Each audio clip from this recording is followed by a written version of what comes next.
Debate with Smriti Paruthikad. മുൻ മുഖ്യമന്ത്രി പിണറായി വിജയന്റെ മകൾ വീണ തൈക്കണ്ടിക്ക് മാസം 5 ലക്ഷവും വീണയുടെ കമ്പനി എക്സാലോജിക്കിന് 3 ലക്ഷവും ലഭിച്ച സേവനമെന്തെന്ന് ഇതുവരെ ആരും പറഞ്ഞിട്ടില്ല. സേവനമൊന്നും കൊടുത്തിട്ടായി അറിവില്ല എന്നാണ് എക്സാലോജിക്കിന്റെ IT ഡെവലപ്പർമാർ സാക്ഷ്യപ്പെടുത്തിയത്. സേവനം കിട്ടിയിട്ടില്ല എന്ന് CMRൽ പ്രതിനിധി പറഞ്ഞതും SFIയുടെ റിപ്പോർട്ടിലുണ്ട്. സേവനമെന്ത് എന്ന് ചോദിക്കുമ്പോൾ ടാക്സ് അടച്ച വിവരം പറയും. ബാങ്ക് വഴിയല്ലേ എന്ന് സുതാര്യത പറയും. എന്നാൽ സേവനത്തിന്റെ രേഖ എവിടെയെന്ന ചോദ്യത്തിന് ഉത്തരമില്ല. SFIO റിപ്പോർട്ടിന് തുടർച്ചയായിട്ടാണ് ED എത്തിയത്.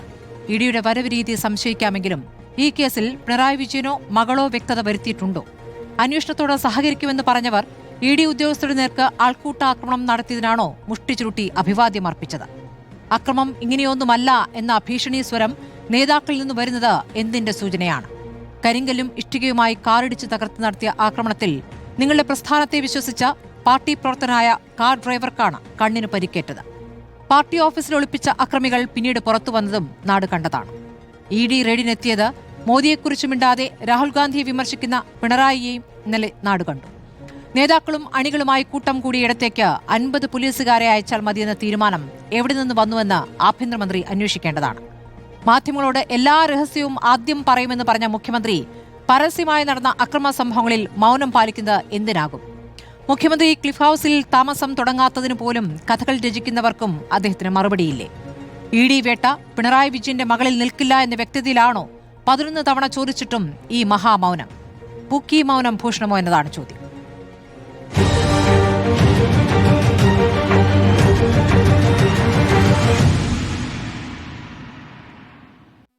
കോൺഗ്രസിൽ നിന്നും ശ്രീ രാജു പി നായർ, CPMൽ നിന്നും അഡ്വക്കേറ്റ് KS അരുൺകുമാർ, രാഷ്ട്രീയ നിരീക്ഷൻ ശ്രീ ജോർജ് പൊടിപാറ, ഡോക്ടർ മോഹൻ വർഗീസ് എന്നിവരാണ്. ആദ്യം ഞാൻ അരുണിലേക്കാണ് പോകുന്നത്. അഡ്വക്കേറ്റ് അരുൺകുമാർ, ഇപ്പോൾ നിങ്ങളുടെ ഓരോ നേതാക്കൾ പ്രവർത്തകരൊക്കെ ഇപ്പോൾ 8 പേർ അറസ്റ്റിലായി. ഇപ്പോൾ 9ാമത്തെ ആൾ കീഴടങ്ങി, IP ബിനു കീഴടങ്ങി എന്ന വാർത്തയാണ് വരുന്നത്. ഇന്നലെ നടന്ന സംഭവങ്ങൾ അത് പ്രകോപനം കൊണ്ട് സംഭവിച്ച ഒന്നാണ്. അതായത് പ്രവർത്തകർ അങ്ങനെ വന്നതാണ്, നേതാക്കൾ അനുനയിപ്പിക്കാൻ ശ്രമിക്കുന്നതൊക്കെ നമ്മൾ കണ്ടതാണ്. പക്ഷേ അതിനെ ന്യായീകരിക്കുന്ന ഒരു സമീപനം നേതാക്കളിൽ നിന്ന് വരികയാണോ? അക്രമം എന്നാൽ ഇതല്ല എന്ന M സ്വരാജിന്റെ പ്രസംഗത്തെ എങ്ങനെയാണ് മനസ്സിലാക്കേണ്ടത്?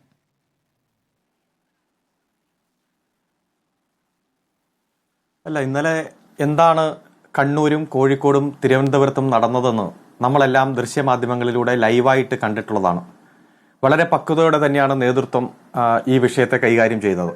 സ്വാഭാവികമായിട്ടും ഈ വിവരം അറിഞ്ഞു വരുന്ന പ്രവർത്തകർ അവർ അവരുടേതായിട്ടുള്ള ഒരു എതിർപ്പ് വികാരം പ്രകടിപ്പിക്കും. കാരണം ഈ കേസുമായി ബന്ധപ്പെട്ടുകൊണ്ടുള്ള നാൾവഴികൾ പരിശോധിച്ചാൽ സഖാവ് പിണറായി വിജയന് ഈ കേസുമായിട്ട് യാതൊരു ബന്ധമില്ല എന്ന് നമുക്ക് കാണാൻ കഴിയും. സഖാവ് പിണറായി വിജയന്റെ വീട് റെയ്ഡ് ചെയ്തു, അദ്ദേഹത്തിന്റെ താമസ സ്ഥലം റെയ്ഡ് ചെയ്തു എന്ന രൂപത്തിലുള്ള വാർത്ത പ്രചരിക്കുമ്പോൾ സ്വാഭാവികമായിട്ടും അത് കേട്ടറിഞ്ഞു വരുന്ന പാർട്ടി സഖാക്കളുടെ ഒരു പ്രതികരണമാണ് അവിടെ ഉണ്ടായത്. ഏതെങ്കിലും തരത്തിൽ എക്സാലോജിക് കമ്പനിയുടെ ഉടമയ്ക്കെതിരെ കേസുണ്ടെങ്കിൽ ആ കേസുമായി ബന്ധപ്പെട്ടുകൊണ്ട് സമൻസ് കൊടുക്കാം, ചോദ്യം ചെയ്യാൻ വിളിപ്പിക്കാം, രേഖകൾ ഹാജരാക്കാൻ പറയാം. അപ്പൊ നമുക്കറിയാം, ഈ 2 കമ്പനികൾ തമ്മിലുള്ള കരാറുമായി ബന്ധപ്പെട്ടുകൊണ്ട് ആ കമ്പനികാര്യ വകുപ്പുമായി ബന്ധപ്പെട്ടുകൊണ്ട് 2 അന്വേഷണം ആരംഭിച്ചു. സെക്ഷൻ 210 പ്രകാരം ആദ്യം ആരംഭിച്ചു. ജനുവരി മാസം 2024 ആരംഭിച്ചത്.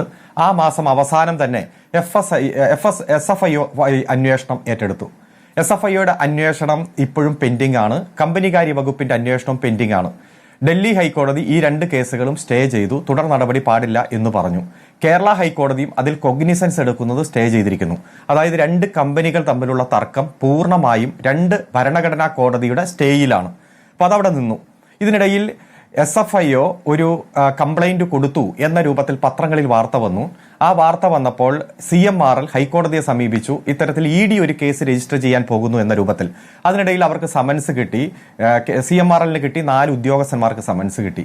2 വർഷത്തോളം കേരള ഹൈക്കോടതിയിൽ ആ കേസ് പെൻഡിംഗ് ആയിരുന്നു. ഹൈക്കോടതി മിനിഞ്ഞാന്ന് ആ കേസിൽ വിധി പറഞ്ഞു. ഇത് സമൻസ് ആണ്. Summons is an invitation from the court or invitation from the investigation ഏജൻസിയാണ്. അത് കാര്യങ്ങൾ ചോദിച്ചറിയാൻ ആണ്. FIR ഒന്നും നിലവിലില്ല എന്നതാണ് ഇതിൽ ED റിപ്പോർട്ട് ചെയ്തിരിക്കുന്നത്. അതുകൊണ്ട് ഇത് അന്വേഷണത്തിന്റെ ഭാഗമായിട്ട് പോകട്ടെ ഏതെങ്കിലും തരത്തിൽ ഇതിൽ ഈ എക്സലോജിക് കമ്പനിയുടെ ഉത്തരവാദിത്തികൾ അതിൽ സംശയമുണ്ട് അല്ലെങ്കിൽ ചോദ്യം ചെയ്യേണ്ടതാണ്, രേഖകൾ പരിശോധിക്കേണ്ടതാണെങ്കിൽ ഒരു സമൻസ് അയച്ചാൽ ഹാജരാകുമല്ലോ. ഇപ്പോൾ FSIO സമൻസ് അയച്ചു, SFIO സമൻസ് അയച്ചപ്പോൾ ഹാജരായി, ചെന്നൈയിൽ ഹാജരായി, ഡോക്യുമെന്റ് ഹാജരാക്കി. ഇതൊക്കെ നമ്മൾ പല ഘട്ടത്തിലും ചർച്ചയുടെ ഭാഗമായിട്ടിരുന്ന് അന്നത്തെ നാൾ വഴികൾ ചർച്ച ചെയ്തതാണ്. അത്തരത്തിൽ ഒരു വിവരം ചോദിച്ചാൽ കൊടുക്കാത്തയാളോ രേഖ ഹാജരാക്കാത്തയാളോ സമൻസ് അയച്ചിട്ട് വരാത്തയാളോ അല്ല എക്സലോജിക് കമ്പനിയുടെ ഉടമ. അതുകൊണ്ട് തന്നെ അത്തരം നടപടികളിലേക്കൊന്നും പോകാതെ ഏകപക്ഷീയമായി പുലർച്ചെ വീട്ടിൽ കയറി, പ്രധാനമായും കണ്ണൂരിലെ വീട്, അതുപോലെ തന്നെ കോഴിക്കോട് വീട്, മുഖ്യമന്ത്രിയുടെ വാടക വീട് അടക്കം കയറി റിസർച്ച് നടത്തുന്ന തരത്തിലേക്ക് വന്നു. അപ്പൊ അത്തരത്തിലൊരു സാഹചര്യത്തിൽ ഇതിൽ കോർണർ ചെയ്യുന്നത് സഖാവ് പിണറായി വിജയനെയാണ്. താങ്കൾ ഉൾപ്പെടെയുള്ളവർ ഇന്നലെ രാവിലെ ഇതുമായി ബന്ധപ്പെട്ടുകൊണ്ട് വാർത്ത റിപ്പോർട്ട് ചെയ്യുമ്പോഴും വീണ വിജയന്റെ വീട്ടിലേക്ക് ED വന്നു എന്ന രൂപത്തിലല്ല, മുഖ്യമന്ത്രിയുടെ വീട്ടിലേക്ക് മുഖ്യമന്ത്രിയെ ചോദ്യം ചെയ്യുന്നു, 2 ദിവസം നീണ്ടു നിൽക്കാം ഈ സെർച്ച് എന്ന രൂപത്തിലാണ് വാർത്ത സംപ്രേഷണം ചെയ്യുന്നത്. ഇത് കേൾക്കുന്ന സ്വാഭാവികമായിട്ടും ഉള്ള പ്രവർത്തകരെ സംബന്ധിച്ചിടത്തോളം അത് ഒരു സ്വാഭാവിക പ്രതികരണം ഉണ്ടാകും. സംഭവ സ്ഥലത്തേക്ക് വരും, അവരുടേതായിട്ടുള്ള ഒരു വികാരം കാണിക്കും. ഞങ്ങൾ ഒരിക്കലും അക്രമത്തിന് കൂട്ടുനിൽക്കുന്നില്ല, അക്രമത്തെ പ്രോത്സാഹിപ്പിക്കുന്നുമില്ല. ഇന്നലെ കണ്ണൂരിലെ തിരുവനന്തപുരത്തെ പാർട്ടി ജില്ലാ സെക്രട്ടറി ഉൾപ്പെടെ ശ്രീ V ശിവൻകുട്ടി ഉൾപ്പെടെ പാർട്ടിയുടെ സംസ്ഥാന സെക്രട്ടറി ഉൾപ്പെടെ എല്ലാവരെയും പിരിച്ചുവിടാനും അതുപോലെ തന്നെ അക്രമങ്ങളിലേക്ക് പോകാതിരിക്കാനും വേണ്ടിയിട്ടുള്ള മാർഗമാണ് സ്വീകരിച്ചത്. SFIയുടെയും DYFIയുടെയും എല്ലാം മാർച്ച് വരുമ്പോൾ അവിടുന്ന് പ്രകടനമായിട്ട് തന്നെ അത് പോയി അവിടുന്ന് ഉള്ള ഒരു ജനക്കൂട്ടത്തെ ഒഴിവാക്കാനുള്ള ശ്രമമാണ് നടത്തിയത്. അതിനിടയിലാണ് ആ മോബിനുള്ളിലേക്ക് ED ഉദ്യോഗസ്ഥന്മാർ ഏകപക്ഷീയമായിട്ട് ഇറങ്ങുന്നു. പോലീസ് ഉണ്ടല്ലോ, പോലീസിന് പറഞ്ഞു കൊടുക്കാം ഇത്തരത്തിൽ ഒരു മോബാണ്, അത് ചിലപ്പോൾ പ്രതിഷേധം ഉണ്ടാക്കാൻ സാധ്യതയുണ്ട്, അവർക്ക് സുരക്ഷ കൊടുക്കേണ്ടത് പോലീസാണ്. അത്തരത്തിലൊരു പ്രത്യേക സാഹചര്യമാണ്, അവിടെയാണ് അത്തരത്തിലുള്ള സാഹചര്യം ഉണ്ടായത്. ഏതെങ്കിലും ED ഉദ്യോഗസ്ഥനെ ആക്രമിക്കണമെന്നോ പരിക്കേൽപ്പിക്കണമെന്നോ അതിന് ഉദ്ദേശമില്ല. ഇത്തരത്തിലുള്ള അങ്ങ് എല്ലാ ദൃശ്യങ്ങളും കണ്ടു എന്ന് പറയുന്നത്, നമ്മളെല്ലാവരും കണ്ട ദൃശ്യങ്ങളിൽ അങ്ങ് കണ്ടതാണ് അവിടെ ഒരു ആക്രമണം ഉണ്ടായിട്ടുണ്ട്. ED ഉദ്യോഗസ്ഥർ വരുന്ന വാഹനത്തിന് നേരെ ഇഷ്ടികയും കല്ലും കൊണ്ട്, കരിങ്കല്ലും കൊണ്ട് ആ ചില്ലടിച്ച് തകർക്കുന്നുണ്ട്. ചില്ലിനകത്തുകൂടെ കൈയിടുന്നുണ്ട്, ആ ഡ്രൈവറെ ഉപദ്രവിക്കാൻ ശ്രമിക്കുന്നുണ്ട്. അതിൽ വനിതാ ED ഉദ്യോഗസ്ഥരടക്കമുണ്ടായിരുന്നു, അതിൽ ചിലർക്ക് പരിക്കേറ്റിട്ടുമുണ്ട്. ഇതൊക്കെ കണ്ട ശേഷവും അക്രമമല്ല എന്ന് പറയുന്നത് നേരത്തെ രക്ഷാപ്രവർത്തനം എന്ന് പറഞ്ഞതിന്റെ അടുത്ത വകഭേദമാണോ എന്ന് സംശയിക്കുമ്പോൾ അതിനെ കുറ്റം പറയാനാകുമോ? ഒന്നാമത്തെ കാര്യം. രണ്ടാമത്തെ കാര്യം, അങ്ങീ പറഞ്ഞ ഇത് വീണ തൈക്കണ്ടി എന്ന ഒരു വ്യക്തിക്കെതിരെയുള്ള കേസാണ്, അത് അവർ കൈകാര്യം ചെയ്തോളും പറഞ്ഞാൽ, അങ്ങനെയാണെങ്കിൽ ഈ അന്വേഷണം വന്ന ഘട്ടത്തിൽ എന്തിനാണ് CPM സെക്രട്ടേറിയറ്റ് ആദ്യം പ്രസ്താവന ഇറക്കിയത്? ഓർമ്മയില്ലേ? ഈ കേന്ദ്ര ഏജൻസി വന്ന ഘട്ടത്തിൽ എന്തിനാണ് CPM നേതൃത്വം ഈ അന്വേഷണം ഏറ്റെടുത്തത്, അന്വേഷണത്തോട് പ്രതികരിക്കുന്നത് ഏറ്റെടുത്തത്? അത് വീണ തൈക്കണ്ടി തന്നെ കൈകാര്യം ചെയ്യുമായിരുന്നില്ലേ? ഈ കേസ് എന്താണ്? പിണറായി വിജയൻ എന്ന മുഖ്യമന്ത്രിയുടെ മകൾ എന്ന രൂപത്തിൽ ഈ പറഞ്ഞ മാസപ്പടി കിട്ടി എന്നുള്ളതാണ്. മാസപ്പടി എന്ന പ്രയോഗത്തോട് നിങ്ങൾക്ക് എതിർപ്പുണ്ടാകാം, പക്ഷെ മാസം കൊടുക്കുന്നതിനെ മറ്റൊരു വാക്കിൽ പറയാൻ കഴിയില്ല എന്നുള്ളതാണ് അല്ലേ? വീണ വിജയന് എത്രയാണ് കിട്ടിയത് എന്ന കണക്കുകൾ ഇപ്പോൾ ഈ SFIയുടെ റിപ്പോർട്ടിലുണ്ടല്ലോ. SFIയുടെ റിപ്പോർട്ടിൽ 2.78 ലക്ഷം രൂപ കൈപ്പറ്റിയെന്നാണ്. അതിൽ വീണയ്ക്ക് മാസം 5 ലക്ഷം, കമ്പനിക്ക് 3 ലക്ഷം എന്ന് പറയുമ്പോൾ മാസം കൊടുത്ത തുകയുടെ കണക്കാണ് വരുന്നത്. അങ്ങീ പറയുന്ന ഈ ടാക്സ് അടച്ചു എന്നുള്ള കണക്കുകൾ പറയുമ്പോൾ സേവനം എന്താണ് എന്ന് ഇതുവരെ വിശദീകരിക്കാൻ കഴിഞ്ഞിട്ടില്ല. ഒരു രാഷ്ട്രീയ നേതാവിൻ്റെ മകൾ എന്ന കാര്യത്തിലാണ് ആ മകൾക്ക് ഈ സേവനം ചെയ്യാതെ തന്നെ ഈ പണം നൽകിയത് എന്നുള്ളതാണ്. അതുകൂടാതെ കൊടുത്ത കടത്തിൻ്റെ കണക്കുമുണ്ട്. എന്താണ് ഈ സേവനം എന്ന് പറയുന്നതിൽ എന്താണ് തടസ്സം? അഡ്വക്കേറ്റ് അരുൺകുമാർ, ഇത് പാർട്ടി ഏറ്റെടുത്ത സ്ഥിതിക്ക് പാർട്ടി തന്നെ വിശദീകരിക്കണമല്ലോ എന്താണ് സേവനമെന്ന്. വലിയ ചോദ്യമാണ്, നീണ്ട ചോദ്യം. അതുകൊണ്ട് തന്നെ ഉത്തരം പറയാൻ സമയം തന്നെ. താങ്കൾ ആദ്യം ചോദിച്ച ആക്രമണം എന്ന രൂപത്തിലാണ്. ഞാൻ അങ്ങക്ക് ഇപ്പോൾ ഒരു വാട്സപ്പ് മെസ്സേജ് ഇട്ടിട്ടുണ്ട്. കോൺഗ്രസ് പാർട്ടി ബാംഗ്ലൂരിൽ ED ഓഫീസിലേക്ക് കടന്നു കയറി അവരുടെ മുറ്റത്ത് കിടന്ന കാറ് കത്തിച്ചതും ബസ് കത്തിച്ചതുമായിട്ടുള്ള വാർത്തകളാണ്. അത് രാഹുൽ ഗാന്ധിയെ ED ചോദ്യം ചെയ്ത ദിവസമാണ്. അതേപോലെ തന്നെ മുംബൈയിൽ 3 ദിവസം ED ഓഫീസ് ഉപരോധിച്ചുകൊണ്ട് ഒരാളെ പോലും അങ്ങോട്ടും ഇങ്ങോട്ടും കടക്കാത്തതുമായി ബന്ധപ്പെട്ടുകൊണ്ടുള്ള ടൈംസ് ഓഫ് ഇന്ത്യയുടെ അടക്കം വാർത്താ ലിങ്ക് ഉണ്ട്. അതുപോലെ തന്നെ ഹൈദരാബാദിൽ ED ഓഫീസിലേക്ക് കോൺഗ്രസ് അതിക്രമിച്ച് കയറി ആക്രമണം നടത്തിയ വാർത്തകളാണ്. ഇതൊക്കെ കോൺഗ്രസ് നടത്തി, അതുകൊണ്ട് ഞങ്ങൾ നടത്തും എന്ന് ഞാൻ പറയുകയില്ല. മറിച്ച് ഒരു സാഹചര്യം ഉണ്ടാകുമ്പോൾ, ഒരു സംഭവം ഉണ്ടാകുമ്പോൾ പ്രിയപ്പെട്ട നേതാക്കന്മാരെ കള്ളക്കേസിൽ കുടുക്കാൻ ഉള്ള ഇടപെടൽ കേന്ദ്ര അന്വേഷണ ഏജൻസിയുടെ ഭാഗത്തുനിന്ന് ഉണ്ടാകുമ്പോൾ സ്പോണ്ടേനിയസ് ആയി സ്വാഭാവികമായിട്ടൊരു പ്രതികരണം ഉണ്ടാകും. ആ പ്രതികരണം നമ്മൾ കണ്ടതാണ്. ഞാനത് നിഷേധിച്ചിട്ടില്ല. അതിനൊരു പ്രീ പ്ലാൻഡ് ആയിട്ടുള്ള ഒരു സംഭവമൊന്നുമല്ല, സ്പോണ്ടേനിയസ് ആയിട്ടുള്ള പ്രതികരണമാണ്. 8 പ്രതികളെ അറസ്റ്റ് ചെയ്തിട്ടുണ്ട്. ആ കേസ് കൃത്യമായി കേസിന്റെ വഴിക്ക് പോകട്ടെ. അതൊരു നിർഭാഗ്യകരമായിട്ടുള്ള സംഭവമാണ്. അത് ഉണ്ടാകാൻ പാടില്ലായിരുന്നു. എന്തേ കണ്ണൂർ ഉണ്ടാകാത്തത്? എന്തേ കോഴിക്കോട് ഉണ്ടാകാത്തത്? തിരുവനന്തപുരത്തും അത് ഒഴിവാക്കാൻ നേതൃത്വം പരമാവധി ശ്രമിച്ച് അത്തരത്തിലൊരു സാഹചര്യം വന്നു. അപ്പോൾ ആ ബാംഗ്ലൂരുള്ള വീഡിയോ ഒക്കെ അടക്കം ഒന്ന് കാണണം. അത് ബസ് വരെ കത്തിക്കുന്നത് ഇന്ന് സോഷ്യൽ മീഡിയയിലൊക്കെ ഉണ്ട്. അത് അവിടെ നിൽക്കട്ടെ. രണ്ടാമത്തെ കാര്യം, അങ്ങ് ചോദിച്ചു പാർട്ടി ഇത് മുഴുവൻ ഏറ്റെടുത്തു എന്ന്. പാർട്ടിക്കെതിരെ, പ്രത്യേകിച്ച് പാർട്ടിയുടെ പോളിറ്റ് ബ്യൂറോ അംഗം സഖാവ് പിണറായി വിജയനും അദ്ദേഹത്തിനെതിരെ, മുഖ്യമന്ത്രിക്കെതിരെ ആക്രമണം വരുമ്പോൾ പാർട്ടി പ്രതിരോധിക്കും. അതൊരു പാർട്ടിയുടെ കടമയാണ്. ആ എക്സലോജിക്കുമായി ബന്ധപ്പെട്ടുകൊണ്ട് ഞങ്ങൾ ആരും ആ കമ്പനിയുടെ വക്കാലത്ത് പറയാൻ വരുന്നില്ല. മുഖ്യമന്ത്രിയെ കണക്ട് ചെയ്യുമ്പോൾ, മുഖ്യമന്ത്രിയുടെ കുടുംബത്തെ ആക്രമിക്കുമ്പോൾ സ്വാഭാവികമായിട്ടും പ്രതിരോധിക്കേണ്ട മാർഗം പ്രതിരോധിച്ചിട്ടുണ്ട്, ഇനിയും പ്രതിരോധിക്കും. അത് പാർട്ടി ഏറ്റെടുത്തു എന്ന് ഒരാളും പറഞ്ഞിട്ടില്ല. അങ്ങനെ പാർട്ടി ഏറ്റെടുത്തു എന്ന് പറയുന്ന ഏതെങ്കിലും ഒരു ക്ലിപ്പിംഗോ പത്രവാർത്തയോ ഉണ്ടെങ്കിൽ താങ്കൾ അത് കാണിക്കും. ഈ നിങ്ങളുടെ വിശദീകരണം, ഈ സെക്രട്ടേറിയറ്റിന്റെ പ്രസ്താവന തന്നെ പിണറായിക്കെതിരെയുള്ള വേട്ട എന്ന നിലയ്ക്കായിരുന്നല്ലോ. അന്ന് വീണ തൈക്കണ്ടിക്കെതിരെ അന്വേഷണം വരുന്ന ഘട്ടത്തിൽ അത് പാർട്ടി അതിനോട് പ്രതികരിക്കുകയായിരുന്നു ആദ്യം തന്നെ. അതാണ് ഞാൻ ചോദിച്ചത്. ഇപ്പോൾ അന്വേഷണം വന്നിരിക്കുന്നത് വീണ തൈക്കണ്ടിക്കെതിരെയാണ്. എന്തിനാണ് പിണറായി വിജയനാണ് എതിരെയാണെന്ന് നിങ്ങൾ ഇപ്പോൾ വ്യാഖ്യാനിക്കുന്നത്? അങ്ങനെ ഒരു തെളിവ് നമുക്കിപ്പോൾ വന്നിട്ടില്ലല്ലോ. അത് പിന്നീട് വരുമായിരിക്കാം. ഇപ്പോഴെന്തായാലും അങ്ങനെ ഒന്നും വന്നിട്ടില്ലല്ലോ. അങ്ങ് ഈ പറഞ്ഞ കോൺഗ്രസുമായി ബന്ധപ്പെട്ട ചോദ്യങ്ങൾ ഞാൻ ശ്രീ രാജു പിന്നാരോട് ചോദിക്കാം, കോൺഗ്രസിന്റെ പ്രതിഷേധത്തിന്റെ സ്വഭാവത്തെക്കുറിച്ച്. പക്ഷേ ED ഉദ്യോഗസ്ഥർക്ക് നേരെ ആക്രമണം എന്നുള്ളത് ആദ്യം കേൾക്കുന്നതാണ്. അത് നിങ്ങളുടെ പ്രവർത്തകർ ചെയ്തതാണ്. പ്രവർത്തകരെ നിയന്ത്രിക്കാൻ കഴിയാത്ത നേതൃത്വമാണോ അവിടെ ഉണ്ടായിരുന്നത്? പാർട്ടി സെക്രട്ടറി, സംസ്ഥാന സെക്രട്ടറി അടക്കമുള്ള നേതാക്കൾ തലസ്ഥാനത്ത് മുൻനിരയിൽ ഉണ്ടായിരുന്ന ഘട്ടത്തിലാണ് ഈ രൂപത്തിൽ പ്രതികരണം ഉണ്ടായതെങ്കിൽ നേതാക്കൾക്ക് ഇത് നിയന്ത്രിക്കാൻ കഴിയില്ല എന്നാണോ? അതിന്റെ അങ്ങനെ ഒരു അർത്ഥം കൂടി ഉണ്ടല്ലോ. നേതാക്കൾ പറഞ്ഞാൽ കേൾക്കാത്ത പ്രവർത്തകർ എന്നാണോ അതിന്റെ അർത്ഥം? പറഞ്ഞോളൂ. അതെ, ആദ്യത്തെ വലിയ ചോദ്യത്തിന് പകുതി ഉത്തരം പറഞ്ഞപ്പോഴേക്കും താങ്കൾ മറ്റൊരു വലിയ ചോദ്യം ചോദിച്ചു. എനിക്ക് ഒരു എതിർപ്പുമില്ല, എനിക്ക് സമയം തന്നാൽ മതി. ഒറ്റ കാര്യം, താങ്കൾ പറഞ്ഞു പിണറായി വിജയനെതിരായിട്ടുള്ള ആക്രമണം അദ്ദേഹത്തെ അപകീർത്തിപ്പെടുത്താൻ, അപമാനിക്കാൻ, അതിലൂടെ പാർട്ടിയെ അപമാനിക്കാനും അപകീർത്തിപ്പെടുത്താനും എന്നാണ് എല്ലാ ഘട്ടത്തിലും CPM-ന്റെ സംസ്ഥാന സെക്രട്ടേറിയറ്റും CPM-ന്റെ നേതാക്കന്മാരും പറഞ്ഞത്. ഏതെങ്കിലും തരത്തിൽ വീണ ടിക്കെതിരായിട്ടുള്ള ആക്രമണം, വീണ ടിയെ അപമാനിക്കാൻ എന്ന് ഞങ്ങൾ പറഞ്ഞിട്ടില്ല. ഇവിടെ നിങ്ങൾ കണക്ട് ചെയ്യുകയാണ്. ഇന്നലെ താങ്കൾ ഉൾപ്പെടെ രാവിലെ 7 മണി മുതൽ ലൈവ് ചെയ്തത് ശ്രീ പിണറായി വിജയന്റെ വീട്, കണ്ണൂരുള്ള വീട്, പിണറായി വിജയനെ ചോദ്യം ചെയ്യുന്നു. 2 ദിവസത്തേക്ക് വരെ ചോദ്യം ചെയ്യൽ നീളാം എന്ന രൂപത്തിൽ തന്നെയാണ്.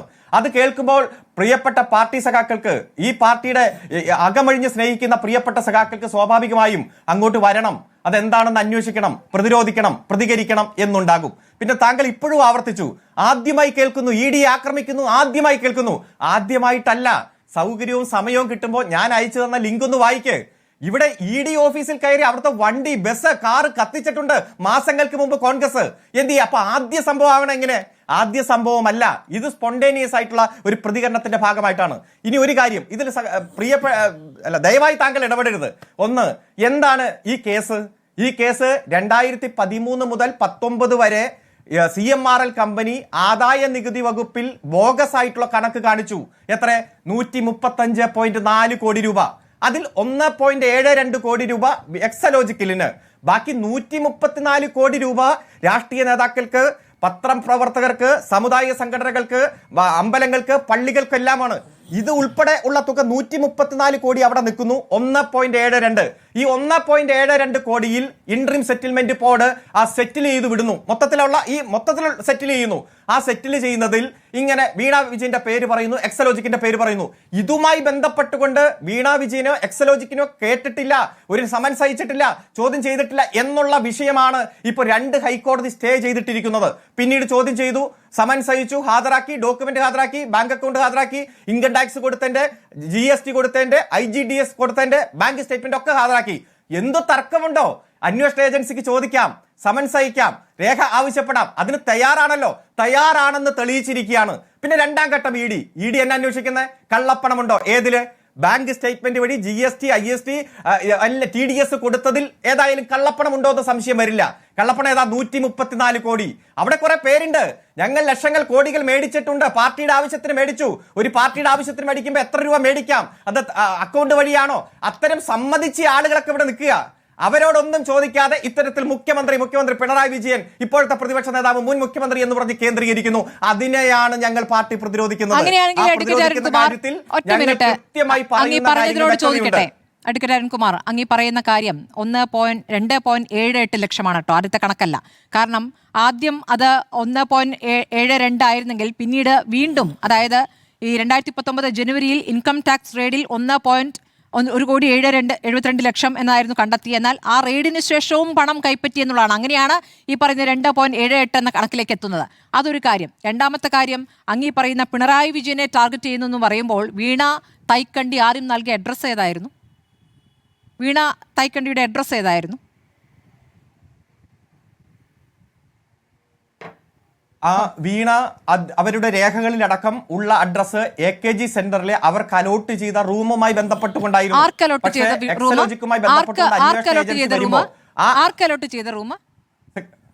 വീണ തൈക്കണ്ടിക്കോ? സഖാവ് പിണറായി പാർട്ടിയുടെ സെക്രട്ടറി ആയിരുന്നു. അല്ലല്ല, പാർട്ടിയുടെ സെക്രട്ടറിയായി സഖാവ് പിണറായി അടക്കം AKG സെന്ററിൽ കേന്ദ്രീകരിച്ചുകൊണ്ട് പ്രവർത്തിക്കുമ്പോൾ ഉൾപ്പെടെ അതിലൊന്നുമല്ലോ തർക്കം. ഈ നിങ്ങളുടെ രാഷ്ട്രീയ നേതാവിന്റെ അഡ്രസ്സിലാണ് ഈ പറയുന്ന ബിസിനസ് അഡ്രസ് ആയി കൊടുത്തിരുന്നത് അല്ലേ? ഈ ബിസിനസ് ചെയ്യുമ്പോൾ അവിടുത്തെ അഡ്രസ്സാണ് കൊടുത്തിരിക്കുന്നത്. ഇത് നിങ്ങൾക്ക് ഒരു കണക്ഷനും ഇല്ല എന്ന് നിങ്ങൾ ഒരു വസ്തു പറയും, അപ്പുറത്ത് പറയും ഇത് കണക്റ്റഡ് ആണെന്ന് പറയും. എവിടെയെങ്കിലും ഒരു തരത്തിൽ അത് നിങ്ങൾക്ക് ന്യായീകരിക്കാൻ കഴിയണം. ഈ പണം അങ്ങീ പറഞ്ഞ വിവിധ രാഷ്ട്രീയ പാർട്ടികൾക്ക്, നമുക്ക് എല്ലാവർക്കും അറിയാം, കരിമണൽ കർത്ത എന്ന് പറയുന്ന വ്യക്തി വിവിധ രാഷ്ട്രീയ പാർട്ടികൾക്ക് നിർലോഭം പണം നൽകിക്കൊണ്ട് ഈ ബിസിനസ് മുന്നോട്ട് കൊണ്ടുപോവുകയായിരുന്നു.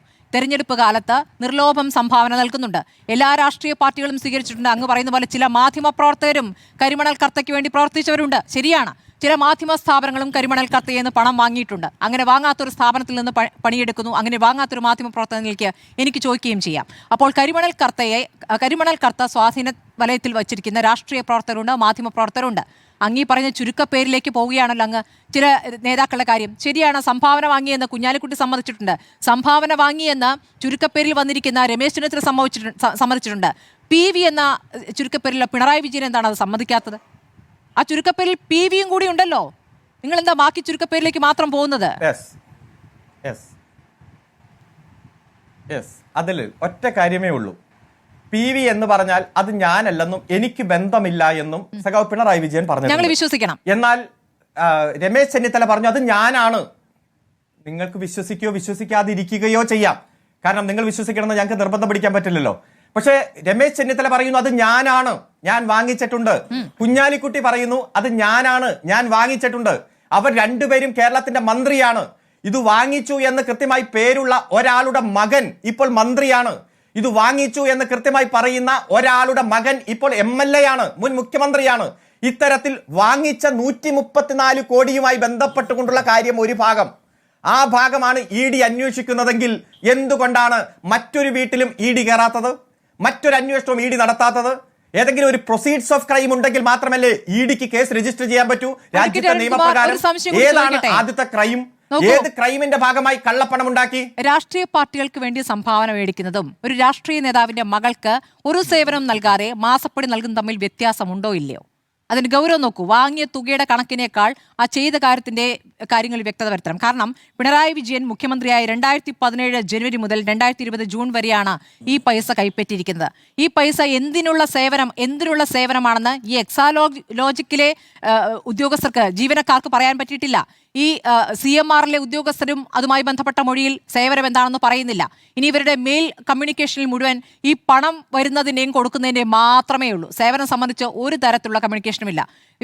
ഒരു IT കമ്പനിയുമായി 2.78 ലക്ഷം രൂപയുടെ 2.78 ലക്ഷം രൂപയുടെ എന്ത് പണിയാണ് എടുത്തിരിക്കുന്നത്? ആ പണി വിസ്തീരിക്കണ്ടേ? അത്രയും സുതാര്യമായ കാര്യമാണെങ്കിൽ അത് വിസ്തീരിച്ചു കഴിഞ്ഞാൽ അത് അവിടെ കഴിയില്ലേ? അത് ആരാണ് വിസ്തീരിക്കേണ്ടത്? നിങ്ങളാണോ? ഈ ചോദ്യം ഞാൻ പ്രതീക്ഷിച്ചിരുന്നു. ഈ ചോദ്യം ഞാൻ പ്രതീക്ഷിച്ചിരുന്നു. ഈ ചോദ്യം താങ്കൾ ചോദിച്ചില്ലെങ്കിൽ ഞാൻ ഇതിൽ മറ്റൊരു ഉത്തരത്തിന്റെ ഭാഗമായി ഇത് പറയാനിരുന്നതാണ്. കാരണം സഖാവ് പിണറായി വിജയൻ കേരളത്തിന്റെ മുഖ്യമന്ത്രിയായിരിക്കുമ്പോൾ മുഖ്യമന്ത്രിയുടെ മകൾ ലീഡ് ചെയ്യുന്ന ഒരു കമ്പനിയുമായിട്ട് കരാറുണ്ടാക്കുന്നത് ഗവൺമെന്റിൽ നിന്നും മുഖ്യമന്ത്രിയിൽ നിന്നും അൺഡ്യൂ ഇൻഫ്ലുവൻസ് ചെയ്ത് എന്തെങ്കിലും കാര്യപ്രാപ്തിക്ക്, കാര്യലബ്ധിക്ക് വേണ്ടിയിട്ടാണ് എന്നതാണല്ലോ നിങ്ങൾ ചോദിക്കുന്ന ചോദ്യത്തിന്റെ, അല്ലെങ്കിൽ കുറച്ച് നാളുകളായി നടത്തുന്ന ചർച്ചയുടെ ഒരു ഉള്ളടക്കം അതാണ്.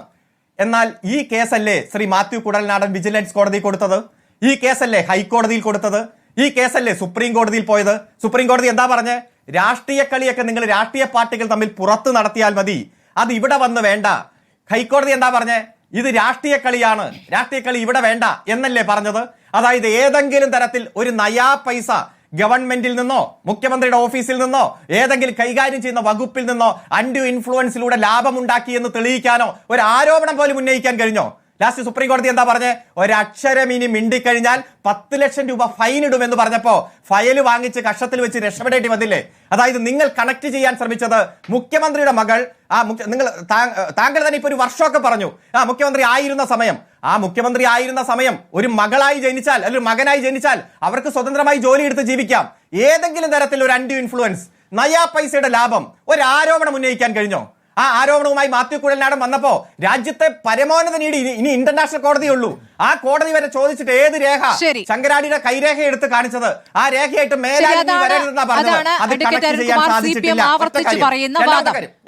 അത് വിജിലൻസ് അന്വേഷണവുമായി ബന്ധപ്പെട്ടാണ്. വിജിലൻസ് അന്വേഷണം ആവശ്യപ്പെട്ടാണ് മാത്യു കുഴൽനാടൻ എന്ന കോൺഗ്രസ് MLA അപ്പോൾ കോടതിയിലേക്ക് പോയത്.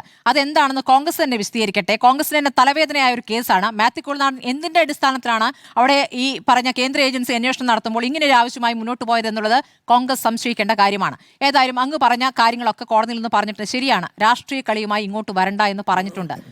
മാത്യു കുഴൽനാടന്റെ കയ്യിൽ തെളിവില്ലായിരുന്നു എന്നേ. മാത്യു കുഴൽനാടൻ ചോദ്യങ്ങൾ ചോദിക്കുന്നുണ്ട് കോടതി, തെളിവുകൾ എവിടെയെന്ന്. ഒരു തെളിവുമില്ല മാത്യു കുഴൽനാടന്റെ കയ്യിൽ. ഇവിടെ വിജിലൻസ് അന്വേഷണം വേണം എന്ന ആവശ്യം മുന്നോട്ട് വയ്ക്കുക മാത്രമാണ് ചെയ്തത്. മറ്റേത് അങ്ങനെയല്ല. കേന്ദ്ര ഏജൻസിക്ക് ഓരോരോ ഘട്ടങ്ങളിലായി കിട്ടിയ തെളിവുകളുടെ ഭാഗമാണ് നമ്മൾ കണ്ടിട്ടുള്ളത്. ഞാനിപ്പോൾ അരുണിലേക്ക് മാത്രമാണ് വന്നിട്ടുള്ളത്, ബാക്കി ആരിലേക്കും പോയിട്ടില്ല. ഞാൻ വരാം, അടുത്ത ഘട്ടത്തിൽ വരാം. നമുക്ക് ബാക്കിയുള്ളവർക്കും കൂടി പോകണമല്ലോ. ശ്രീ രാജു പി നായർ, ഇതാണ് ഇവിടെ നിങ്ങളുടെ തന്നെ MLA കോടതിയിൽ പോയി തോറ്റ കേസല്ലേ എന്നുള്ളതാണ് ഏറ്റവും പ്രധാനപ്പെട്ട ആയുധമായ CPM മുന്നോട്ട് വെക്കുന്നത്. അതിനാദ്യം മറുപടി നൽകുക. രണ്ടാമത്തെ കാര്യം, ഏത് കാര്യവും ഏത് രഹസ്യവും നിങ്ങളോട്, അതായത് ജനങ്ങളോട് ആദ്യം തുറന്നു പറയുമെന്ന് പറഞ്ഞ മുഖ്യമന്ത്രി എന്താണ് ഈ മഹാമൗനത്തിൽ ആണ്ടിരിക്കുന്നത്? 10-11 തവണയാണ് മാധ്യമങ്ങൾ ചോദിച്ചത്. സംസ്ഥാനത്തെ പ്രതിപക്ഷ നേതാവിന്റെ വീട്ടിലേക്ക് ED എത്തുന്നു, വീടുകളിലേക്ക് ED എത്തുന്നു, അവിടെ ഒരു ക്രമസമാധാന പ്രശ്നമുണ്ടാകുന്നു. ഒരു വരി പറയണ്ടേ? അതൊരു ഉത്തരവാദിത്തമല്ലേ? സ്മൃതി, ഞാൻ അതിലേക്ക് എത്താം. ഇപ്പോൾ ശ്രീ അരുൺകുമാർ ഇവിടെ പറഞ്ഞത് നേരത്തെ പറഞ്ഞിരുന്ന കഴിഞ്ഞ ദിവസം പറഞ്ഞിരുന്ന വാദങ്ങളിൽ നിന്നൊക്കെ വ്യത്യസ്തമാണ്. എന്തായാലും കുറേ കൂടി യാഥാർത്ഥ്യബോധത്തേക്ക് എത്തിയിട്ടുണ്ട്. എന്ന് വെച്ചാൽ അദ്ദേഹം പറഞ്ഞത് ഇത് ഇവർ നേരത്തെ എടുത്തത് വീണ വിജയൻ എന്ന് പറയുന്ന ഒരു വ്യക്തി മറ്റൊരു കമ്പനിയുമായിട്ട് ചേർന്ന് നടത്തിയ നിയമപരമായിട്ടുള്ള ഇടപാടാണ്. അതിനെ സംബന്ധിച്ച് തർക്കമുണ്ടെങ്കിൽ അത് അവർ നോക്കിക്കോളും, ഇതല്ലേ? അപ്പോൾ അതിനെ സംബന്ധിച്ച് ഒരു റെയ്ഡ് നടന്നാൽ എന്ത് ചെയ്യും? ഇത്രയേ ഉള്ളൂ. ഇപ്പോൾ സംഭവം റെയ്ഡ് നടന്ന ഏത് കേസിലാണ്? റെയ്ഡ് നടന്ന കേസിൽ 1-ാം പ്രതി എന്ന് പറയുന്നത് കർത്തയാണ്, ശശിധരൻ കർത്തയാണ്. ശശിധരൻ കർത്ത ഉൾപ്പെടെ ഏകദേശം 13 പേരോളം ഇതിനകത്ത് പ്രതികളായിട്ടുള്ള ഈ കേസിൽ 12-ാമത്തെ പ്രതിയാണ് വീണ തൈക്കണ്ടിയിൽ. വീണ തൈക്കണ്ടിയിലും അതുപോലെ തന്നെ ശശിധരൻ കർത്തയും തമ്മിൽ നടന്നിട്ടുള്ള സാമ്പത്തിക ഇടപാടുകളെ സംബന്ധിച്ച് അത് കണ്ടുപിടിക്കുന്നതിന് വേണ്ടിയിട്ടാണ് ഇന്നലെ റെയ്ഡ് നടന്നത്. ഇന്നലെ റെയ്ഡ് നടന്നത് വീണ വിജയനുമായി ബന്ധപ്പെട്ട വീടുകൾ മാത്രമല്ല, ശശിധരൻ കർത്തയുടെ ആലുവയിലെ ഓഫീസിൽ റെയ്ഡ് നടന്നു. അതുമായിട്ട് ബന്ധപ്പെട്ട സ്ഥലം ഉൾപ്പെടെ ഏകദേശം 12 സ്ഥലത്താണെന്നാണ് എനിക്കറിയാൻ കഴിഞ്ഞത്. 12 സ്ഥലത്തോളം റെയ്ഡ് നടന്നിരുന്നു. ഒരു കുറ്റവാളി ആയിട്ടുള്ള അല്ലെങ്കിൽ കുറ്റകൃത്യത്തിൽ പെട്ടിട്ടുണ്ടെന്ന് ചിന്തിക്കുന്ന ആളുടെ അടുത്ത് അയാളുടെ കയ്യിൽ നിന്ന് രേഖകൾ പിടിച്ചെടുക്കാൻ ED റെയ്ഡ് നടത്തിക്കഴിഞ്ഞാൽ അത് നടക്കും. ഇപ്പോൾ ശ്രീ അരുൺകുമാർ ഇവിടെ പറയുന്നത് അങ്ങനെ ഒരു റെയ്ഡ് നടന്നതിൽ നിങ്ങളാണ് പിണറായി വിജയൻ്റെ വീട്ടിലേക്ക് റെയ്ഡ് നടത്തി എന്ന് പറഞ്ഞത്. ശരിയാണ്, മാധ്യമങ്ങൾ പലരും പിണറായി വിജയൻ്റെ വീട്ടിലേക്ക് റെയ്ഡ് നടത്തി എന്നുള്ള നിലയിലേക്ക് പോയി. ആ മാധ്യമങ്ങളെ ഉൾപ്പെടെ കറക്റ്റ് ചെയ്യാൻ CPM നേതാക്കന്മാരുണ്ടാവുന്നുണ്ടായിരുന്നോ? അരുൺകുമാർ പറയുന്നത് വൈകാരികമായിട്ട് ആ വാർത്ത കണ്ടപ്പോഴത്തേക്ക് പ്രവർത്തകർ പിണറായി ധർമ്മടത്തും തിരുവനന്തപുരത്തും എല്ലായിടത്തും എല്ലാം പ്രവർത്തകർ വന്നു കഴിഞ്ഞാൽ അവർ പാർട്ടിയെ സ്നേഹിക്കുന്നവർ, ആ പ്രവർത്തകർ മാത്രമല്ലല്ലോ വന്നത്. എന്തിനാ അരുൺകുമാറെ MA ബേബി ഡൽഹിയിൽ പ്രതിഷേധം നടത്തിയത്? എന്തിനാ അരുൺകുമാറെ ഈ ഗോവിന്ദനും അതുപോലെ തന്നെ മറ്റ് നേതാക്കന്മാരെല്ലാവരും ഈ തിരുവനന്തപുരത്തെ പിണറായി വിജയൻ വാടകയ്ക്ക് താമസിക്കുന്ന വീടിന് മുമ്പിൽ പോയി കുത്തിയിരുന്നത്? അപ്പോൾ നിങ്ങൾ സാധാരണ പ്രവർത്തകരല്ലല്ലോ അത് ചെയ്തത്. നിങ്ങളുടെ ഏറ്റവും ഉന്നത അഖിലേന്ത്യാ ജനറൽ സെക്രട്ടറി തന്നെയല്ലേ ഇന്നലെ പ്രതിഷേധം നയിച്ചത്? നിങ്ങൾക്കറിയില്ലായിരുന്നോ ഇത് പിണറായി വിജയനെതിരായിട്ടുള്ള കേസല്ല, പിണറായി വിജയൻ്റെ മകൾക്കെതിരായിട്ടുള്ള കേസാണെന്ന് നിങ്ങൾക്കറിയില്ലായിരുന്നു? നിങ്ങളുടെ ലക്ഷ്യം ശശിധരൻ കർത്തയെ സംരക്ഷിക്കുക എന്നുള്ളതായിരുന്നു. ഇന്നലത്തെ CPMൻ്റെ ലക്ഷ്യം ശശിധരൻ കർത്തയെ ഇതിൽ നിന്ന് സംരക്ഷിക്കുക എന്നുള്ളതാണ്. പിണറായി വിജയൻ്റെ വീട്ടിൽ റെയ്ഡ് നടന്നു. എന്താ കാര്യം? ആ കുറ്റകൃത്യത്തിൽ ഉൾപ്പെട്ടിട്ടുള്ള ഒരാളുടെ വീട്, ഒരാളുടെ ബന്ധുത്വമാണ് ഇവിടെയുള്ളത്. ഇന്നലെ തിരുവനന്തപുരത്തുള്ള പിണറായി വിജയൻ വാടകയ്ക്ക് താമസിക്കുന്ന വീട്ടിൽ പിണറായി വിജയൻ അവിടെ ഇല്ലായിരുന്നു. ഡൽഹിയിൽ പോളിറ്റ് ബ്യൂറോ യോഗത്തിൽ പങ്കെടുക്കാൻ പോവുകയായിരുന്നെങ്കിലും അവിടെ റെയ്ഡ് നടന്നേനെ. കാരണം വീണ വിജയനുമായിട്ട് ബന്ധപ്പെട്ട കേസിലാണ്.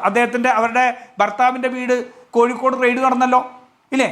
അപ്പോൾ ആ പ്രതി രേഖകൾ ഒളിപ്പിക്കാൻ സാധ്യതയുള്ള അല്ലെങ്കിൽ അതുമായി ബന്ധപ്പെട്ട രേഖകൾ വെക്കാൻ സാധ്യതയുള്ള എല്ലാ സ്ഥലത്തും റെയ്ഡ് നടക്കും.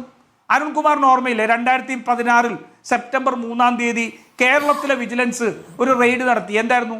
കെ ബാബു എന്ന് പറയുന്ന UDF കാലത്തെ മന്ത്രിയായിരുന്ന അദ്ദേഹത്തിനെതിരെ ഈ ഡിസ്പ്രപ്പോർഷനേറ്റ് അസറ്റ് കേസ് വന്നു. അതിന്റെ പേരിൽ ഈ പിണറായി വിജയന്റെ വിജിലൻസ് റെയ്ഡ് നടത്തി. എവിടെയൊക്കെയാണ് നടത്തിയത്? കെ ബാബുവിന്റെ തൃപ്പൂണിത്തുറയിലെ വീട്ടിൽ റെയ്ഡ് നടത്തി. അദ്ദേഹത്തിന്റെ ഒരു മകളുടെ ഭർത്തൃ വീടായിട്ടുള്ള പാലാരിവട്ടത്ത് റെയ്ഡ് നടത്തി. മറ്റൊരു മകളുടെ ഭർത്തൃ വീടായിട്ടുള്ള തൊടുപുഴയിൽ റെയ്ഡ് നടത്തി. ഇല്ലേ? അപ്പോൾ ഇതുമായിട്ട് ആ ചോദ്യം ചെയ്യേണ്ട ആളുമായിട്ട് ബന്ധപ്പെട്ട ആളുടെ ഉള്ള വീടുകളിൽ റെയ്ഡ് നടത്തും. പിണറായി വിജയന് അതിനകത്ത് ഒളിക്കാനൊന്നുമില്ലെങ്കിൽ പിണറായി വിജയൻ ഇന്നലെ ചെയ്യേണ്ടിയിരുന്നത് പുറത്തേക്ക് ഒരു കസേര എടുത്തിട്ട് ഒരു കട്ടൻ കാപ്പിയും കുടിച്ച് അവിടെ ഇരുന്നിട്ട് പറയണം, നിങ്ങളുടെ പണി ചെയ്തോളൂ എന്ന് പറയണമായിരുന്നു.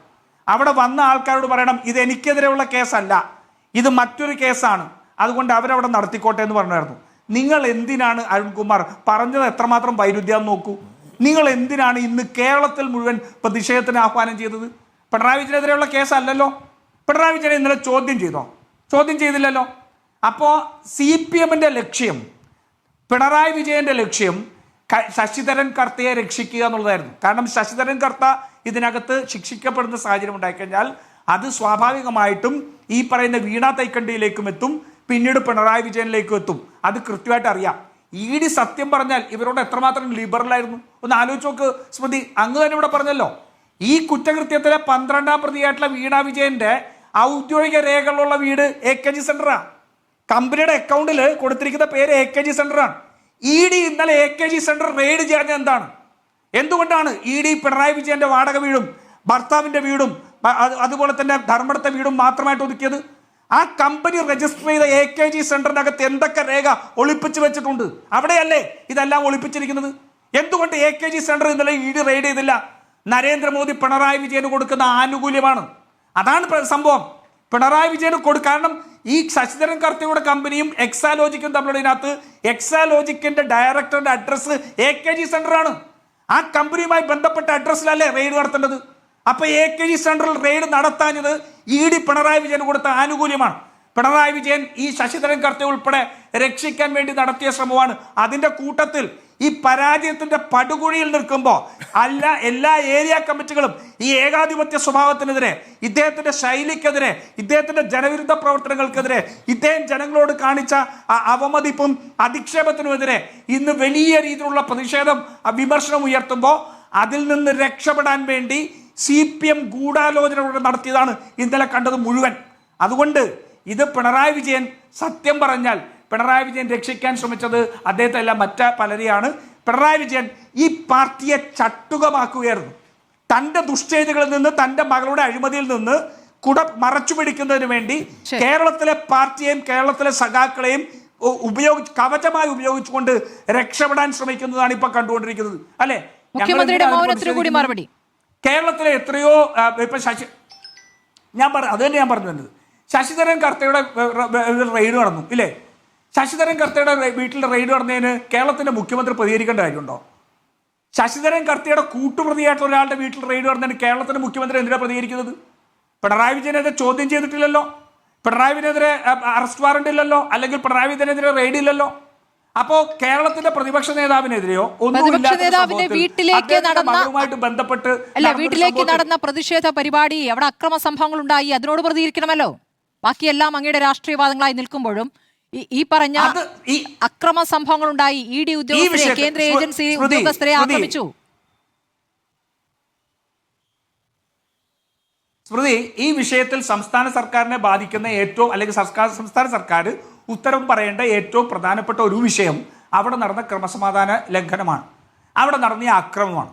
ആ അക്രമത്തെ സംബന്ധിച്ച് കേരളത്തിന്റെ ആഭ്യന്തരമന്ത്രി ഇന്നലെ വ്യക്തമായിട്ട് പറഞ്ഞു. ഇത് നമ്മളെ അറിയിക്കാതെ ED CRPFനെയും കൊണ്ടുവന്നുകൊണ്ട് നടത്തിയ റെയ്ഡാണ്, ഞങ്ങൾ അറിഞ്ഞിരുന്നില്ല, അവിടെ ആൾക്കാർ കൂടി എന്നുള്ളത് വന്നപ്പോൾ അപ്പോഴത്തെ സാഹചര്യത്തിൽ അവിടെ പോലീസിനെ ഡിപ്ലോയ് ചെയ്തു. ഇനി അവിടെ എന്താണ് സംഭവിച്ചത്? ആഭ്യന്തരമന്ത്രി DGP ഉൾപ്പെടെ റിപ്പോർട്ട് ചോദിച്ചിട്ടുണ്ട്. ആഭ്യന്തരമന്ത്രി DGPയുടെ റിപ്പോർട്ട് കഴിയുമ്പോൾ അതിനെ സംബന്ധിച്ച് വ്യക്തത വരും. ആഭ്യന്തരമന്ത്രി അതിനകത്ത് വ്യക്തത വരുത്തും. കേരളത്തിലെ ഏതോ 2 കുറ്റവാളികളുടെ വീട്ടിൽ റെയ്ഡ് നടന്നതിന് കേരളത്തിലെ മുഖ്യമന്ത്രി എന്ത് പ്രതികരിക്കണം എന്നാണ് ഈ പറയുന്നത്? എനിക്ക് മനസ്സിലാവുന്നില്ല. ആ മുഖ്യമന്ത്രി എന്ന് പറയുന്നത് അതിന് താഴത്തുള്ള ഭരണ സംവിധാനമുണ്ട്, മന്ത്രാലയങ്ങളുണ്ട്. രമേശ് ചെന്നിത്തല അടിയന്തരമായ നടപടി എടുത്തു. പക്ഷേ പ്രതിപക്ഷ നേതാവിന്റെ വീട്ടിലേക്ക് ഇഡി എത്തുമ്പോൾ രാഷ്ട്രീയ പ്രതികരണങ്ങൾ നടത്താൻ ഉത്തരവാദിത്വമുണ്ട് എന്നുള്ളതാണ്. മുഖ്യമന്ത്രി അതിൽ പ്രതികരിക്കേണ്ടതുണ്ട്. എന്ത് പ്രതികരണം എന്നുള്ളത് മുഖ്യമന്ത്രിക്ക് തീരുമാനിക്കാം. പക്ഷേ മൗനം ഒരു ശരിയായ രീതിയാണെന്ന് തോന്നുന്നില്ല. 11 തവണയാണ് മാധ്യമങ്ങൾ ചോദിച്ചത്. സ്മൃതി, നിങ്ങൾ 11 അല്ല 110 തവണ ചോദിച്ചാൽ മാൻഡേറ്റ് ഇല്ലാത്ത കാര്യത്തിൽ മറുപടി പറയേണ്ട കാര്യമുണ്ടോ? 110 പ്രാവശ്യം നിങ്ങൾ ചോദിച്ചാൽ ശശിധരൻ കർത്തയുടെ വീട്ടിലേക്ക് റെയ്ഡ് നടത്തിയതിനെ ഞങ്ങൾ എന്തിനാണ്? ശശിധരൻ കർത്തയുടെ വീട്ടിലെ റെയ്ഡ് അല്ലല്ലോ മാധ്യമങ്ങൾ ചോദിച്ചത്. അങ്ങനെ അദ്ദേഹത്തോട് ഒരു ചോദ്യം പോലും ഒരു മാധ്യമ പ്രവർത്തനം ചോദിച്ചിട്ടില്ല. പ്രതിപക്ഷ നേതാവിന്റെ വീട്ടിലേക്കുള്ള റെയ്ഡ് തന്നെയാണ് ചോദിച്ചത്. ഞാൻ സമയം ഒരുപാട് കഴിഞ്ഞു. ഞാൻ ശ്രീ ജോർജ് പൊടിപാറയിലേക്കും ഡോക്ടർ മോഹൻ വർഗീസ് ശരി, അത് മാത്രമല്ലല്ലോ സംഭവം. സംഭവത്തെ കുറിച്ച് എന്താ പറയുന്നത്? ശരി, തിരിച്ചെത്താം. ശരി, അത്രേ ഉള്ളൂ. അതിനകത്ത് ക്രമസമാധാന തകർച്ച ഉണ്ടായിട്ടുണ്ടെങ്കിൽ അതിനെ സംബന്ധിച്ച് ആഭ്യന്തര വകുപ്പ് നടപടിയെടുക്കുന്നുണ്ട്. അതിന്റെ റിപ്പോർട്ട് കിട്ടും. ആ റിപ്പോർട്ട് കിട്ടിയതിനു ശേഷം എന്തെങ്കിലും പ്രതികരിക്കേണ്ടതായിട്ടുണ്ടെങ്കിൽ അപ്പോൾ പ്രതികരിക്കും. ശ്രീ ജോർജ് പൊടിപാറ, അങ്ങ് ദീർഘകാലം മാധ്യമപ്രവർത്തനായിരിക്കുന്ന വ്യക്തിയായതുകൊണ്ട് ഈ കരിമണൽ കർത്ത എന്ന പേരിൽ അറിയപ്പെടുന്ന ശശിധരൻ കർത്ത എങ്ങനെയാണ് തന്റെ ബിസിനസ്സുമായി മുന്നോട്ട് പോകുന്നതെന്ന് അങ്ങേക്ക് വളരെ വ്യക്തമായിട്ട് അറിയാം. മാധ്യമപ്രവർത്തകർ അതുകൂടാതെ രാഷ്ട്രീയ പ്രവർത്തകർക്കൊക്കെ നിർലോഭം പണം നൽകുന്ന ഒരു വൻകിട വ്യവസായി അല്ലേ?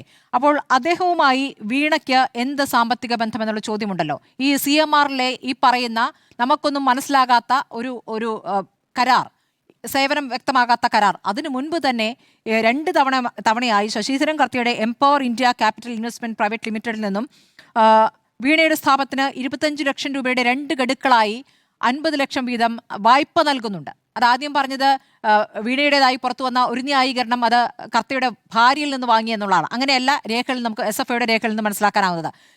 കർത്തയുടെ കമ്പനിയിൽ നിന്ന് തന്നെയാണ് ആദ്യം വായ്പ നൽകുന്ന. ആ വായ്പയിൽ 4 ലക്ഷം മാത്രമാണ് അവർ തിരിച്ചടച്ചിട്ടുള്ളത്. അതിനുശേഷമാണ് ഈ പറയുന്ന ഈ കരാർ ഉണ്ടാകുന്നത്. അതിനുശേഷമാണ് ഈ മാസം ഉള്ള ഈ തുകയുടെ കൈമാറൽ നടക്കുന്നത്. ഈ കാര്യങ്ങൾ വളരെ പകൽ പോലെ വ്യക്തമായിരിക്കെ ഇത് പിണറായി വിജയനെതിരായ ഒരു ഗൂഢാലോചന, പ്രതിപക്ഷ നേതാക്കൾക്കെതിരെ കേന്ദ്രം നടത്തുന്ന ഏജൻസികളെ വെച്ച് നടത്തുന്ന ഒരു ഗൂഢാലോചന എന്ന രൂപത്തിലേക്ക് വ്യാഖ്യാനിക്കുന്ന ഒരു കേസാണോ ഇത്?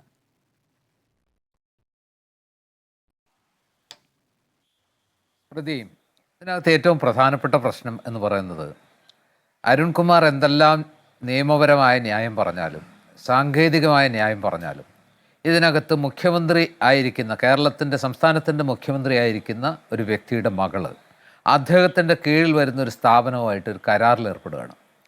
അത് തന്നെ ഒരു അഭംഗിയാണ്. കാരണം അതിനകത്ത് ആ കരാറ്, അങ്ങനെ ഒരു കരാർ ഉണ്ടാകുക എന്ന് പറഞ്ഞാൽ 2 ഫേവർ കിട്ടാനുള്ള എല്ലാ സാധ്യതയുണ്ട്. മുഖ്യമന്ത്രിയുടെ മകൾ എന്നുള്ള നിലയ്ക്ക് അവർക്ക് വേണമെങ്കിൽ വേറെ ഏതെങ്കിലും, അതായത് സംസ്ഥാന സർക്കാരിൻ്റെ കീഴിൽ വരാത്ത, മുഖ്യമന്ത്രിയുടെ അധികാര പരിധിയിൽ വരാത്ത ഏതെങ്കിലും സ്ഥാപനമായിട്ട് ബിസിനസ് കരാറുണ്ടാക്കാം. അവിടെ നിന്ന് വേണമെങ്കിൽ പ്രതിഫലം പറ്റാം, അവർക്ക് മുന്നോട്ട് പോകാം. പക്ഷേ ഇവിടെ എന്തൊക്കെ ന്യായം പറഞ്ഞാലും ശരി, അതിനകത്ത് ഒരു സംശയത്തിൻ്റെ അല്ലെങ്കിൽ അതിനകത്തൊരു അഭംഗിയുണ്ട്, അതിനകത്തൊരു ന്യായീകരിക്കാൻ പറ്റാത്തൊരു ഘടകമുണ്ട്. മാത്രമല്ല പിന്നീട് നമ്മൾ കാണുന്നത് എന്താ? പിന്നീട് നമ്മൾ കാണുന്നത് ഇവർക്ക് ആദ്യം കടമായിട്ട് കൊടുക്കുകയാണ് 25-50 ലക്ഷം രൂപ വായ്പ കൊടുക്കുന്നു. ഇത് സാധാരണ രീതിയിൽ ഏതെങ്കിലും ഒരു കമ്പനി ഇങ്ങനെ, ഈ കരിമണൽ കർത്തയുടെ കമ്പനി ഒഴിച്ച് വേറെ ഏതെങ്കിലും കമ്പനി ഇങ്ങനെ ഒരു വ്യക്തിക്ക് ഇങ്ങനെ ഈ കടം കൊടുക്കുന്ന കാഴ്ചയൊക്കെ നമ്മൾ വേറെ എവിടെയെങ്കിലും കണ്ടിട്ടുണ്ടോ, കേട്ടിട്ടുണ്ടോ? അപ്പോൾ എന്തിനായിരിക്കാം ഈ കടം കൊടുത്തത്? അവരുടെ ക്രെഡിബിലിറ്റി വെച്ചുകൊണ്ടോ അവരുടെ തിരിച്ചടവ് ശേഷി വെച്ചുകൊണ്ടോ ആണോ? യഥാർത്ഥത്തിൽ അല്ല എന്നുള്ളതാണ് ഉത്തരം. അവർ മുഖ്യമന്ത്രിയുടെ വീണാ വിജയൻ, മുഖ്യമന്ത്രി ശ്രീ പിണറായി വിജയൻ്റെ മകളായതുകൊണ്ട് മാത്രമാണ് ഈ ഫേവർ കിട്ടുന്നത്. മാത്രമല്ല ഈ വീണാ വിജയനിലൂടെ പല കാര്യങ്ങളും, അല്ലെങ്കിൽ വീണാ വിജയന് ഇങ്ങനെ ക്രമവിരുദ്ധമായിട്ട് അല്ലെങ്കിൽ വളഞ്ഞ വഴിയിൽ ഇങ്ങനെയൊക്കെയുള്ള സേവനങ്ങളും പണവും ഒക്കെ കൊടുക്കുമ്പോൾ അത് സ്വാഭാവികമായിട്ടും അത് മുഖ്യമന്ത്രിയിലേക്ക് എത്താനുള്ളൊരു വഴിയായിട്ട്, അല്ലെങ്കിൽ മുഖ്യമന്ത്രിക്ക് ഒരു ദുസ്വാധീനമായിട്ട് ഉപയോഗിക്കാം എന്ന രീതിയിലും അദ്ദേഹം കണക്കുകൂട്ടിയിട്ടുണ്ടാവും. കാരണം കരിമണൽ കർത്തയുടെ കഴിഞ്ഞ കാല ചരിത്രമൊക്കെ വായിക്കുമ്പോൾ നമുക്കറിയാം ആരെയൊക്കെയാണ് ഫിനാൻസ് ചെയ്തിരിക്കുന്നത്. ഈ 134 കോടിയുടെ ഗുണഭോക്താക്കൾ ആരൊക്കെയാണ്? രാഷ്ട്രീയ നേതാക്കൾ മാത്രമാണോ? മാധ്യമങ്ങളടക്കം എത്രയോ പേർക്കാണ് പണം കൊടുത്തിരിക്കുന്നത്. തനിക്കെതിരെ വരാൻ സാധ്യതയുള്ള മുഴുവൻ മനുഷ്യരെയും അദ്ദേഹം ഇങ്ങനെ ചൂണ്ടയിട്ട് കുരുക്കി വെച്ചിരിക്കുക. അവർ ചോദിക്കുന്നിടത്തോളം പൈസ കൊടുത്ത്, അവർക്ക് വേണ്ടത്ര ഫേവറെല്ലാം കൊടുത്ത്, എല്ലാ കാര്യങ്ങളിലും അവരെ സ്വാധീനിക്കാനും പ്രീണിപ്പിക്കാനുമുള്ള എല്ലാ നടപടികളും കൊടുത്ത ഒരു ഒന്നാം തരം ഷ്രൂഡ് ബിസിനസ്മാനാണ് ഈ കർത്ത എന്ന് പറയുന്ന ആൾ. അപ്പോൾ സ്വാഭാവികമായിട്ടും ആ കർത്തയുടെ ചൂണ്ടയിൽ ശ്രീമതി വീണ വിജയൻ കുരുങ്ങണമായിരുന്നോ, മുഖ്യമന്ത്രിയുടെ മകൾ കുരുങ്ങാമായിരുന്നോ എന്നൊരു വലിയ ചോദ്യമുണ്ട്. ആ ചോദ്യം അവിടെ നിൽക്കുമ്പോൾ തന്നെ അടുത്ത ചോദ്യം, ഇപ്പോൾ ഒരു പറയുന്നത് എന്താ, അവർ ഒരു വ്യക്തിയാണ്, അവർക്ക് ആരുമായിട്ടും ബിസിനസ് ചെയ്യാം, അവർക്ക് ജീവിക്കണ്ടേ, എന്താ ഇന്ത്യ മഹാരാജ്യത്ത് തടസ്സം? പക്ഷേ ഇതേ കാരണത്തിൽ സീസറിൻ്റെ ഭാര്യ സംശയത്തിന് അതീതയായിരിക്കണം എന്ന ഒരൊറ്റ കമൻറ്റിൻ്റെ പേരിൽ എന്ന് പറഞ്ഞ ഒരൊറ്റ കമൻറ്റിൻ്റെ പേരിൽ ഇവിടെ രാജിവെക്കേണ്ടി വന്ന ചരിത്രം നമ്മുടെ മുമ്പിലുണ്ട് ഒരു മന്ത്രിക്ക്, ഇല്ലേ? അപ്പം ഇവിടെ സംശയത്തിന് അതീതം അല്ല. മാത്രമല്ല, ഇവർ വാങ്ങിയിട്ടുള്ള പേയ്മെൻറ്റിനെ സംബന്ധിച്ച് കൃത്യമായിട്ട് ശ്രീ അരുൺകുമാറിന് അല്ലെങ്കിൽ ശ്രീമതി വീണ വിജയന് കൃത്യമായിട്ട് ഒരു ഉത്തരം പറയാൻ ഇതുവരെ കഴിഞ്ഞിട്ടുണ്ടോ? ഈ പറയുന്ന ഈ CMRL കമ്പനിയായിട്ട് ഈ വീണ വിജയൻ്റെ കമ്പനി എന്ത് കരാറാണ് ഒപ്പിട്ടിട്ടുള്ളത്? അങ്ങനെ ഒരു കരാറുണ്ടെങ്കിൽ ആ കരാറിൽ എന്തെല്ലാം സേവനങ്ങൾ പ്രൊവൈഡ് ചെയ്യാമെന്നാണ് ആ കരാറിലുള്ളത്? ആ കരാർ എവിടെ? എന്തൊക്കെ സേവനങ്ങൾക്കാണ് ഈ പറഞ്ഞ പ്രതിഫലം? 3 ലക്ഷം രൂപയും 5 ലക്ഷം രൂപയൊക്കെ പ്രതിഫലം, ഈ 1.78 ലക്ഷം, ഇപ്പോൾ അതിന് മീതെ 2.8 മുകളിലേക്ക് പോകുന്നു എന്ന് പറയുന്നു.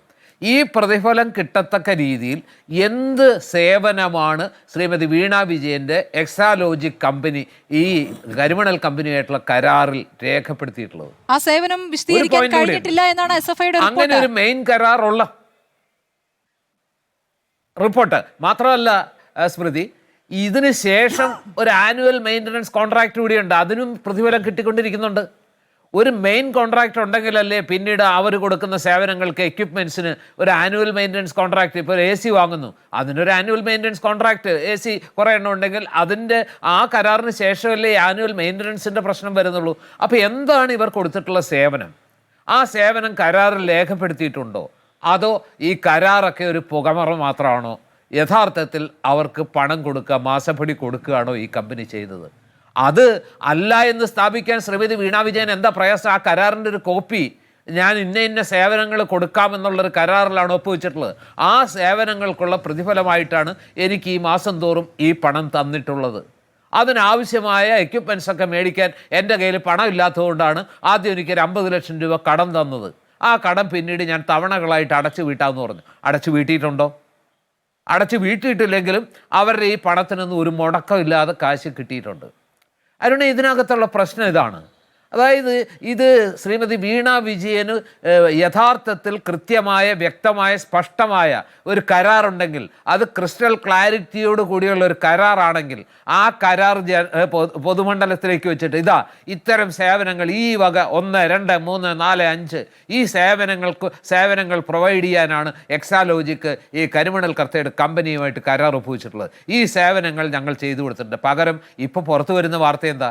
ഈ കരിമണൽ കമ്പനിയിലെ ഈ CMRL കമ്പനിയിലെ IT വിദഗ്ധർ EDക്കും അതുപോലെ തന്നെ ഈ പറഞ്ഞ SFIക്കും കൊടുത്ത മൊഴിയിൽ ഒരിടത്ത് പോലും പറഞ്ഞിട്ടില്ല ഞങ്ങൾക്ക് IT സേവനങ്ങൾ തന്നിട്ടില്ല എന്ന്. അവർ പറയുന്നത് എന്താ? അവരുടെ കയ്യിലുള്ള എക്സാലോജി കമ്പനിയുടെ കൈവശമുള്ള IT എക്സ്പെർട്ടൈസ് എന്താണ്, അവരെന്തൊക്കെ സോഫ്റ്റ്വെയറാണ് ഡെവലപ്പ് ചെയ്യുന്നത്, എന്തൊക്കെയാണ് മറ്റു രീതിയിൽ അവർ പ്രൊവൈഡ് ചെയ്യുന്നത്, എന്തൊക്കെയാണെന്ന് ഇതുവരെ നമുക്കറിയാമോ? അവർ ഈ പറയുന്ന പോലെ മൈക്രോസോഫ്റ്റും വേർഡും ഒക്കെയാണ് കൊടുക്കുന്നതെങ്കിൽ അത് ലോകത്തെല്ലാം ഇൻബിൽട്ടാണ് പല കമ്പ്യൂട്ടറുകളിലും. അത് പ്രത്യേകിച്ച് പ്രൊവൈഡ് ചെയ്യേണ്ട ആവശ്യമില്ല, അത് വാങ്ങേണ്ട കാര്യം കരിമണൽ കമ്പനിക്കും ഇല്ല. അപ്പോൾ ഇതിനകത്ത് മുഖ്യ പ്രശ്നം എന്താ? ഈ റെയ്ഡ് നടന്നതിൻ്റെ സാങ്കേതികത്വമൊക്കെ രണ്ടുപേരും തമ്മിൽ തർക്കിച്ചിട്ടുണ്ട്. പക്ഷേ ഈ വിഷയത്തിൽ ഇത് സ്ട്രൈറ്റ് ആണ്, ഇത് സുതാര്യമാണ്, ഇതിനകത്ത് ഒരു തരികിട ഇല്ല എന്നുണ്ടെങ്കിൽ, ഒരു കൃത്രിമവും ഇല്ല, ക്രമക്കേടും ഇല്ല എന്നുണ്ടെങ്കിൽ, ഒരൊറ്റ നമ്മുടെ VD സതീശൻ എന്ന് പറയുന്ന മുഖ്യമന്ത്രി പറഞ്ഞ പോലെ മുനമ്പം പ്രശ്നം 10 മിനിറ്റ് കൊണ്ട് തീർക്കുമെന്ന് പറഞ്ഞതുപോലെ വീണ വിജയൻ എന്ന് പറയുന്ന മുൻ മുഖ്യമന്ത്രിയുടെ ഇപ്പോഴത്തെ പ്രതിപക്ഷ നേതാവിൻ്റെ ശ്രീ പിണറായി വിജയൻ്റെ മകൾക്ക് ഈ കരാറിൻ്റെ കോപ്പി കാണിച്ചിട്ട് ഈ കരാറുകളൊക്കെ ഈ സേവനങ്ങളൊക്കെ പ്രൊവൈഡ് ചെയ്യാമെന്ന് പറഞ്ഞാണ് ഞങ്ങൾ ആ കരാറിൽ ഒപ്പിട്ടിട്ടുള്ളത്. ആ സേവനങ്ങൾ ഉറപ്പുവരുത്തി കൊടുത്തതിൻ്റെ പ്രതിഫലമാണ് ഈ പണം തന്നത്. അല്ലാതെ ചുമ്മാ മാസം തോറും മാസപ്പടി എന്നൊന്നും പറഞ്ഞിട്ട് കാര്യമില്ല. കൃത്യമായ സേവനങ്ങൾ എക്സാലോജിക്ക് കൊടുത്തിട്ടുണ്ട്.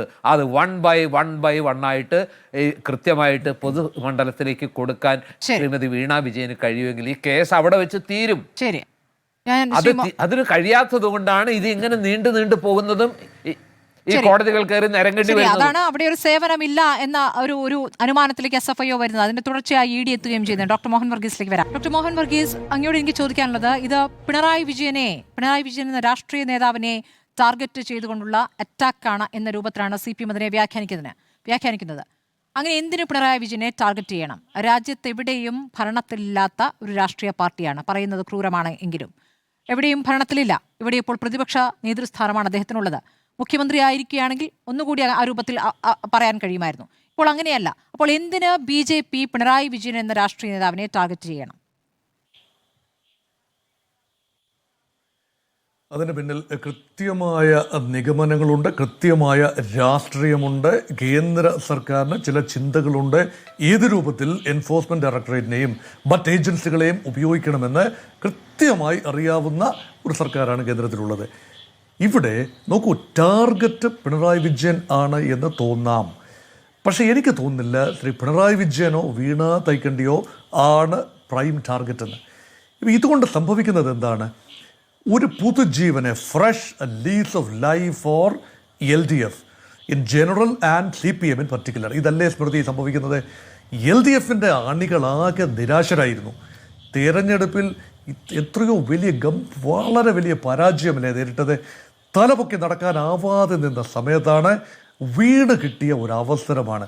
പിണറായി വിജയനെതിരെ അതിശക്തമായ ആരോപണങ്ങൾ, അല്ലെങ്കിൽ പിണറായി വിജയനാണ് തങ്ങളുടെ പരാജയത്തിന് കാരണമെന്ന് ജില്ലാ കമ്മിറ്റികളും ഏരിയ കമ്മിറ്റികളും ലോക്കൽ കമ്മിറ്റികളും എല്ലാം ഒരേ സ്വരത്തിൽ പറയുമ്പോൾ പ്രതിരോധിച്ച് നിൽക്കാൻ ബുദ്ധിമുട്ട് നിൽക്കുന്ന ശ്രീ പിണറായി വിജയന് പിന്നിൽ പാർട്ടി ആണികൾ ഒറ്റക്കെട്ടായി അണിനിരുന്നു. ഉന്നത നേതാക്കളും ഇടത്തരം നേതാക്കളും ആണികളുമെല്ലാം അണിനിരുന്നു എന്ന് പറയുമ്പോൾ ചില്ലറ നേട്ടമല്ല ശ്രീ പിണറായി വിജയൻ ഉണ്ടായത്. കഴിഞ്ഞ 24 മണിക്കൂറിനുള്ളിൽ സംഭവിച്ച ഒരു ചേഞ്ച്, ഇത് ഒരു ഷിഫ്റ്റിനുള്ളൊരു ഒരു തുടക്കമാണോ? അങ്ങനെ ചിന്തിക്കുന്നവരുണ്ട് സ്മൃതി. യഥാർത്ഥത്തിൽ ഇവിടെ വീണ തൈക്കണ്ടിക്കെതിരെ തന്നെയാണ് അന്വേഷണം എന്ന് തോന്നാം. അത് ശ്രീ പിണറായി വിജയൻ്റെ പുത്രിയാണ്.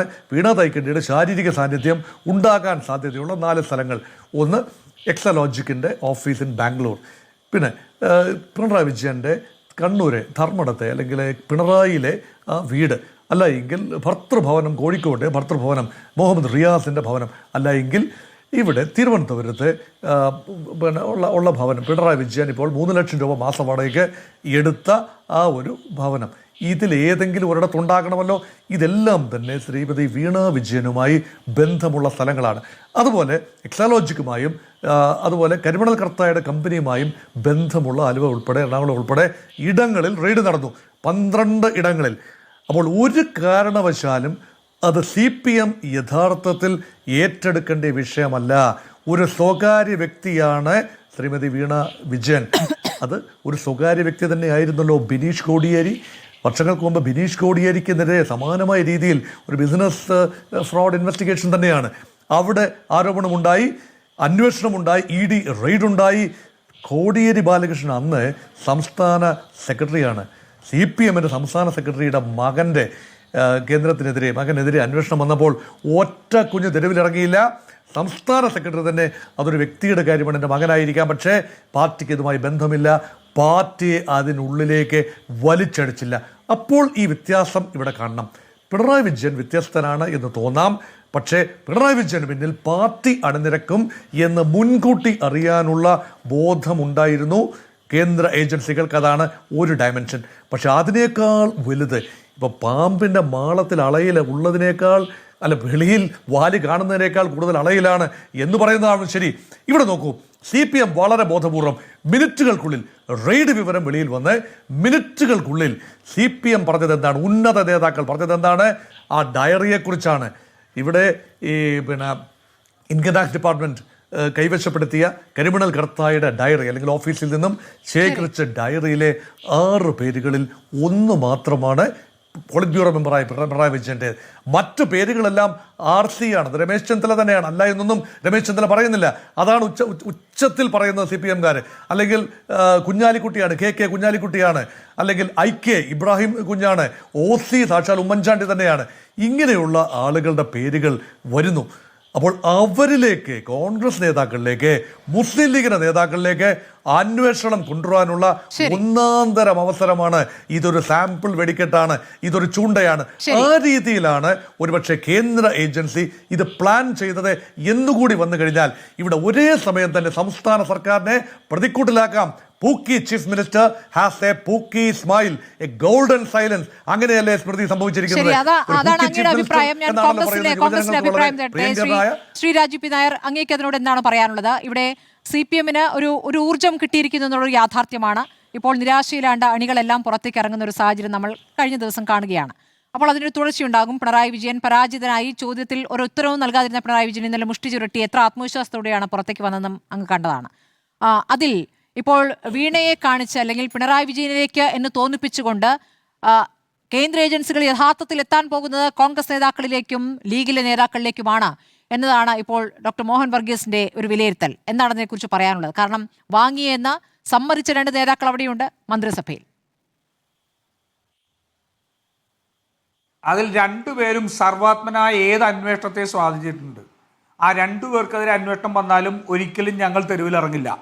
ആ 2 പേരും അന്വേഷണത്തെ സാധിച്ചിട്ട് അന്വേഷിക്കട്ടെ, യാതൊരു പ്രശ്നവുമില്ല. അവിടെ നോക്കൂ, CPM, നിങ്ങൾ പറഞ്ഞത് CPM-ന് ഊർജ്ജം കിട്ടി.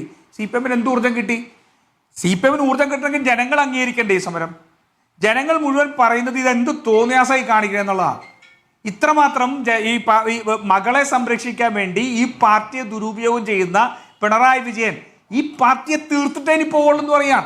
എന്തൊരു പാർട്ടിയായിട്ട് മാറിയൊന്ന് ആലോചിച്ച് നോക്ക്. മകളെ സംരക്ഷിക്കാൻ വേണ്ടി ഒരു പ്രസ്ഥാനത്തെ മുഴുവൻ ദുരുപയോഗിച്ച IP ബിനുവിന്റെ ഫേസ്ബുക്ക് പോസ്റ്റ് ഉണ്ട്. കീഴടങ്ങാൻ പോകുന്നതിന് മുമ്പ് അരുൺകുമാർ പറഞ്ഞല്ലോ, സ്വയമേവ വൈകാരികമായ പ്രവർത്തനം. IP ബിനുവിന്റെ ഫേസ്ബുക്ക് പോസ്റ്റ് വായിക്ക്. കഴിഞ്ഞ ദിവസം ED ഉദ്യോഗസ്ഥന്റെ വാഹനത്തിന് നേരെ ആക്രമണം അഴിച്ചുവിട്ടു എന്ന് ആരോപിച്ചുള്ള കേസിലാണ് ഞാൻ പോലീസിന് മുന്നിലെത്തുന്നത്. പിടിച്ചതല്ല, പിടികൊടുക്കുകയാണ്. പാർട്ടി ഏൽപ്പിച്ച ഉത്തരവാദിത്തങ്ങൾ 100% ആത്മാർത്ഥതയോടുകൂടി ചെയ്യുക എന്നതാണ് എൻ്റെ നിലപാടും ശരിയും. അതിനിടയിൽ നിരവധി തവണ ജയിൽവാസം അനുഭവിച്ചിട്ടുണ്ട്. പോകുന്ന വണ്ടിക്ക് ചീമുട്ടയേറെ ഈ പാർട്ടി ഏൽപ്പിച്ചതാണെന്നാണ് IP ബിനു പറയുന്നത്. ഒന്ന് ആലോചിച്ച് നോക്ക്. ചീമുട്ടെറിയാൻ വാരിക്കുന്തം കൊണ്ട് വിപ്ലവം നടത്തിയ പാർട്ടി അവസാനം പഴയ മുഖ്യമന്ത്രിയുടെ മകളുടെ പേരിൽ അന്വേഷണം വന്നപ്പോ ചീമുട്ട എറിയാൻ വേണ്ടി പാർട്ടി ഏൽപ്പിച്ചു എന്നാണ് IP ബിനു പറയുന്നത്. എന്തൊരു നാണക്കേടാണ്. എന്നിട്ട് ഇത് കരുത്താണെന്നാ. അവിടെ കൂടിയ കുറെ ഗുണ്ടകൾ, 100 ഗുണ്ടകൾ അവിടെ കൂടിയവർക്ക് അന്നത്തെ ദിവസത്തെ കരുത്ത് പലയിടത്തു നിന്ന് കിട്ടിയിട്ടുണ്ടാവും. അതിനപ്പുറം ഈ പാർട്ടിക്ക് ജനങ്ങളുടെ ഒരു കരുത്തുമില്ല എന്ന് മാത്രമല്ല, ജനങ്ങൾ കൂടുതൽ അവമതിപ്പോടുകൂടി ഈ പ്രസ്ഥാനത്തെ നോക്കുകയാണ്. പിണറായി വിജയൻ ഇതിന്റെ അവസാനം കണ്ടിട്ടേ പോകും എന്നുള്ളത് ജനങ്ങൾക്ക് കൃത്യമായിട്ട് ബോധ്യപ്പെട്ടിട്ടുണ്ട്. അതുകൊണ്ട് കരുത്ത് ഇന്ന് കേരളത്തിൽ ഇന്ന് നിലനിൽക്കുന്ന ജനകീയ സർക്കാരിനാണ്. അക്കാര്യത്തിൽ യാതൊരു തർക്കവും വേണ്ട. അബദ്ധത്തെങ്കിലും ഒന്ന് അരുൺകുമാറിന്റെ സുഹൃത്താണ്, അല്ല അരുൺകുമാറിനോട് എന്റെ സുഹൃത്താണ്, ഒരു അബദ്ധത്തിനെങ്കിലും നിങ്ങൾ മുഖ്യമന്ത്രിയുടെ മൗനമല്ല നോക്കേണ്ടത്, പിണറായി വിജയന്റെ വാക്കുകളാണ് നോക്കേണ്ടത്. അബദ്ധത്തിൽ പോലും നരേന്ദ്രമോദിയും അതല്ലെങ്കിൽ അമിത്ഷാനും പറയാൻ അങ്ങേർക്ക് ധൈര്യമുണ്ടോ? ED റെയ്ഡ് ചെയ്താൽ VD സതീശനെതിരെ രാഹുൽ ഗാന്ധിക്കെതിരെയാണോ പറയേണ്ടത്? അമിത്ഷായ്ക്കെതിരെ നരേന്ദ്രമോദിക്കെതിരെ പേരെടുത്ത് എനിക്കെതിരെ നിങ്ങൾ രാഷ്ട്രീയ ഗൂഢാലോചന നടത്തുന്നു നരേന്ദ്രമോദി എന്ന് പറയാൻ പോലും നാട്ടലിന് വാഴപ്പിടിയുടെ ബലമില്ലല്ലോ. നിങ്ങൾ അതല്ലേ സംസാരിക്കേണ്ടത്? VD സതീശന്റെ UDF-ന്റെ ബാനറാണോ കീറേണ്ടത്? ആ ഫ്ലെക്സ് ആണോ കീറേണ്ടത്? ഈ നാട് മുഴുവൻ സമരം നടക്കുന്ന ആർക്കെതിരെയാ? VD സതീശനെതിരെ സമരം നടത്തുകയാണ്. ഇത്രയും വലിയ ഉളുപ്പില്ലാത്തൊരു പാർട്ടി വേറെന്ത് പറയാനേ? ശരി, അരുൺകുമാർ മറുപടി നൽകും. അരുൺകുമാർ, ഇപ്പോൾ ED ഇനിയും വരും, സമൻസ് അയച്ച് വീണ തൈക്കണ്ടിയെ വിളിപ്പിക്കും, അന്വേഷണമായി മുന്നോട്ട് പോകും. അത് ഏതുവരെ എത്തുമെന്ന് നമുക്ക് പറയാനും കഴിയില്ല. അപ്പോൾ ഇപ്പോഴും പാർട്ടിയുടെ പ്രതിഷേധവും പരിപാടികളും ഇങ്ങനെ ആയിരിക്കുമോ? കാര്യം താങ്കൾ ബഹുമാനപ്പെട്ട കോൺഗ്രസ് പ്രതിനിധിയോട് ചോദിച്ച ഏറ്റവും വലിയ ചോദ്യം ഈ കേസിന്റെ സാമ്പത്തിക വശമാണ്. അതായത് ഗവൺമെന്റിൽ നിന്നോ മുഖ്യമന്ത്രിയുടെ ഓഫീസിൽ നിന്നോ മുഖ്യമന്ത്രിയിൽ നിന്നോ ഒരു അൺഡു ഇൻഫ്ലുവൻസോ സാമ്പത്തിക നേട്ടമോ ഏതെങ്കിലും കമ്പനി ഉണ്ടാക്കാൻ വേണ്ടിയിട്ടാണോ മുഖ്യമന്ത്രിയുടെ മകളായിട്ട് കരാർ ഒപ്പിട്ടത്? ആ ചോദ്യമാണ് ഇതിൽ ഏറ്റവും, ഏത് അന്വേഷണ ഏജൻസി അന്വേഷിച്ചാലും ഈ കേസിന്റെ കാതലായിട്ടുള്ള കാര്യം അതാണ്. അത് വിജിലൻസ് കോടതി, ഹൈക്കോടതി, സുപ്രീം കോടതി, രാജ്യത്തിന്റെ പരമോന്നത നീതിപീഠം വരെ അങ്ങനെ ഒരു തെളിവില്ലെന്ന് കണ്ടെത്തിയതിനെ കുറിച്ച് താങ്കൾ ചോദിച്ചു വിശദമായി. ഒരക്ഷരം കോൺഗ്രസ് പ്രതിനിധി ഉരിയാടിയില്ലെന്നും അതാ കേട്ടതായിട്ട് പോലും നടിച്ചില്ല. അതോടൊപ്പം തന്നെ രണ്ടാമത്തെ ചോദ്യം, എന്തുകൊണ്ടാണ് ഈ പൂക്കി മൗനം ഭൂഷണമോ എന്നതാണ് ചോദ്യം. അദ്ദേഹം എന്താ മറുപടി പറഞ്ഞ്? 11 തവണയാണ് മാധ്യമങ്ങൾ ചോദിച്ചത്. ഇങ്ങനെയായിരുന്നു അദ്ദേഹം ക്ലാസ് എടുത്തുകൊണ്ടിരുന്നത്. പത്രക്കാരോട് എങ്ങനെയാണ് പെരുമാറേണ്ടത്, എങ്ങനെയാണ് ചിരിക്കേണ്ടത്, ഏത് ചോദ്യത്തിന് മറുപടി കൊടുക്കേണ്ടത്, എങ്ങനെയാണ്, അങ്ങനെയായിരുന്നല്ലോ കഴിഞ്ഞ 5 വർഷം ക്ലാസ് എടുത്തത്. ഇപ്പോൾ പെട്രോൾ വിലവർദ്ധന വരുമ്പോൾ എങ്ങനെയാണ് സംസ്ഥാന നികുതി കുറയ്ക്കേണ്ടത്, PSC പരീക്ഷയുടെ റാങ്ക് ലിസ്റ്റ് എങ്ങനെയാണ് എക്സ്റ്റെൻഡ് ചെയ്യേണ്ടത്, ഇസഡ് കാറ്റഗറി സുരക്ഷ എങ്ങനെയാണ് വേണ്ടത്, ഇതൊക്കെ ഈ 12 ദിവസത്തിനുള്ളിൽ തന്നെ അദ്ദേഹത്തിന് മാറ്റി പറയേണ്ടി വരുന്ന, മൗനം പാലിക്കേണ്ട സ്ഥിതി വന്നില്ലേ? അതുകൊണ്ട് ജനങ്ങളെ കബളിപ്പിക്കാൻ, മാധ്യമങ്ങളെ കബളിപ്പിക്കാൻ മുഖ്യമന്ത്രി നടത്തിക്കൊണ്ടിരിക്കുന്ന ശ്രമങ്ങളെല്ലാം വരും ദിവസങ്ങളിൽ പുറത്തു വരും. അത്രേ ഞാൻ പറയുന്നുള്ളൂ. ഒറ്റ കാര്യം, അദ്ദേഹം പ്രധാനമന്ത്രിയുമായിട്ടുള്ള കരാർ, ആ കരാറിൽ സഖാവ് പിണറായി വിജയൻ മാത്രമല്ല ഉള്ളത്, അവിടെ RC ഉണ്ട്, അവിടെ KK ഉണ്ട്. അതുകൊണ്ട് തന്നെ അന്വേഷണം പല രൂപത്തിൽ പോകും. അതുകൊണ്ട് തന്നെയാണ് മൗനം പാലിക്കുന്നത്. 134.4 കോടി രൂപ, അതിന്റെ ഡീറ്റെയിൽസ് എങ്ങനെയാണോ അന്വേഷണം ആ വഴിക്കും പോകും എന്നതാണ് വിവരങ്ങൾ നമ്മൾ മനസ്സിലാക്കുന്നത്. അതുകൊണ്ട് ഇതിൽ ചില കളികളുണ്ട്. അതുകൊണ്ട് തന്നെ അദ്ദേഹത്തിന് പുറത്തു പറയാൻ കഴിയില്ല. മാധ്യമങ്ങൾ ചോദ്യം ചോദിക്കുമ്പോൾ മറുപടിയും പറയാൻ കഴിയില്ല. അതുകൊണ്ട് തന്നെയാണ് മുഖ്യമന്ത്രി മൗനം തുടരുന്നത്. ഒറ്റ കാര്യോടെ ഈ ബഹുമാനപ്പെട്ട മോഹൻ വർഗീസ് ഇവിടെ ഒരു കാര്യം പറഞ്ഞു. ഒറ്റ കാര്യം, മോഹൻ വർഗീസ് എന്താ പറഞ്ഞേ? 3 ലക്ഷം രൂപയുള്ള വീട്ടിൽ താമസിക്കുന്ന പിണറായി, എങ്ങനെയാ ശ്രീ മോഹൻ വർഗീസിന് അത് കിട്ടിയേ? പച്ച കള്ളം. ഈ കേരളത്തിലെ ഏറ്റവും സാമ്പത്തിക ശേഷിയുള്ള പ്രതിപക്ഷ നേതാവ് പിണറായി എന്ന് പറഞ്ഞ് റിപ്പോർട്ടർ ചാനലിന്റെ പേരിൽ ഒരു കാർഡ് വന്നു. റിപ്പോർട്ടർ ചാനൽ തന്നെ ഫാക്ട് ഫൈൻഡിങ്ങിലൂടെ അത് നിഷേധിച്ചു. അതുപോലെ തന്നെ 3 ലക്ഷം രൂപ വാടകയുള്ള വീട്ടിൽ പിണറായി താമസിക്കുന്നു എന്ന് പറഞ്ഞ് കള്ള കാർഡുകൾ വന്നു. ഇന്നത്തെ 242 അക്കൗണ്ട് ഉണ്ട് വീണയ്ക്ക്, അത് മരവിപ്പിച്ചു എന്ന് പറഞ്ഞ് ഏഷ്യാനെറ്റിന്റെ പേരിൽ ഒരു കാർഡ് വന്നിരിക്കുന്നു. ഏഷ്യാനെറ്റ് നിഷേധിക്കില്ലയോ എന്ന് എനിക്കറിയില്ല. അങ്ങനെ വ്യാജ വാർത്തകൾ, കള്ള വാർത്തകൾ. എങ്ങനെയാ മോഹൻ വർഗീസിന് 3 ലക്ഷം എന്ന് മനസ്സിലായേ? അങ്ങ് തെളിയിക്കണം. വാട്സപ്പ് യൂണിവേഴ്സിറ്റി എന്നാണ് കിട്ടിയതെങ്കിൽ അത് പറയണം. ഇങ്ങനെ ഉത്തരവാദിത്തപ്പെട്ടവർ തന്നെ വന്ന് വ്യാജ വാർത്തയും കള്ളവാർത്തയും പ്രചരിപ്പിക്കുകയാണ്. അങ്ങ് എന്നോട് ചോദിച്ച ചോദ്യം, ഏത് അന്വേഷണത്തെയും തടസ്സപ്പെടുത്താൻ ഞങ്ങളില്ല. അന്വേഷണത്തിന്റെ വഴിക്ക് പോകട്ടെ. പക്ഷെ രാഷ്ട്രീയ ലക്ഷ്യത്തോടെ CPM-ന്റെ പോളിറ്റ് ബ്യൂറോ അംഗം പ്രതിപക്ഷ നേതാവിനെ ആക്രമിക്കാൻ വന്നാൽ അതിശക്തമായിട്ട് ചെറുക്കും. അങ്ങനെ ഒറ്റതിരിഞ്ഞ് ആക്രമിക്കാനാണ് ഇവരുടെ ഭാവമെങ്കിൽ നെഞ്ചോട് ചേർത്ത് കണ്ണിലെ കൃഷ്ണമണി പോലെ സംരക്ഷിക്കാനാണ് ഞങ്ങളുടെ തീരുമാനം. വീണ തൈക്കണ്ടിക്കെതിരായ അന്വേഷണം നടത്താൻ ED അനുവദിക്കില്ല എന്നാണോ മനസ്സിലാക്കേണ്ടത്? കാരണം ഇന്നലെയും അതാണല്ലോ നടന്നത്. ഒരിക്കലില്ല. ഏത് അന്വേഷണം ഇല്ല. വീണ തൈക്കണ്ടിയുമായി ബന്ധപ്പെട്ടുകൊണ്ട് FSIO ചോദ്യങ്ങൾ ചോദിച്ചിട്ടുണ്ട്, സമൻസ് വിട്ടിട്ടുണ്ട്, വിളിപ്പിച്ചിട്ടുണ്ട്, ഡോക്യുമെന്റ് ഹാജരാക്കിയിട്ടുണ്ട്, ആദായ നികുതി കമ്പനികാര്യ വകുപ്പ് വിളിപ്പിച്ചിട്ടുണ്ട്, വിവരങ്ങൾ കൊടുത്തിട്ടുണ്ട്. ED ചോദിച്ചാലും നിയമപരമായിട്ടുള്ള അന്വേഷണത്തോട് സഹകരിക്കണം. അതാണ് രാജ്യത്തെ നിയമം. ആ നിയമം എല്ലാവർക്കും ബാധകമാണ്. പക്ഷേ പിണറായി വിജയൻ ഈ കേസുമായിട്ട് യാതൊരു ബന്ധമില്ല. ഒറ്റ തിരിഞ്ഞ് ആക്രമിക്കാൻ നോക്കിയാൽ ED അല്ല, അതിലും വലിയ ഏജൻസി ബന്ധമില്ല എന്ന് പറയുമ്പോൾ ഈ ഡയറിയിലെ മറ്റു താളുകളിലേക്ക് നിങ്ങൾ പോകുമ്പോൾ ആ ചുരുക്കപ്പേരിൽ PV ഉണ്ടെന്നേ. അപ്പോൾ പിണറായി വിജയനിലേക്ക് വരില്ലേ? അത് അദ്ദേഹം നിഷേധിച്ചുകൊണ്ടായോ? ഞാൻ പറയട്ടെ. അല്ല PV എന്ന് അല്ല, ഒറ്റ മിനിറ്റ് ഞാൻ പറയാം. PV എന്ന് പറഞ്ഞാൽ പിണറായി വിജയൻ ആണെന്ന് തെളിയിക്കാൻ താങ്കളുടെ കയ്യിൽ തെളിവൊന്നുമില്ലല്ലോ.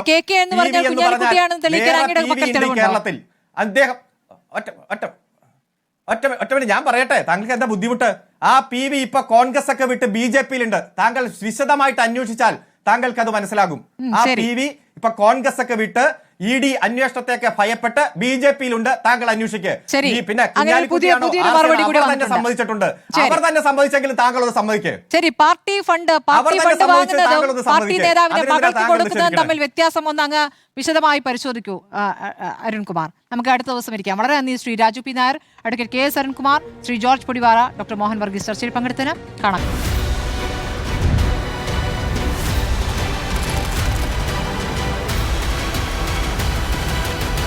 Debate with Smriti Paruthikad.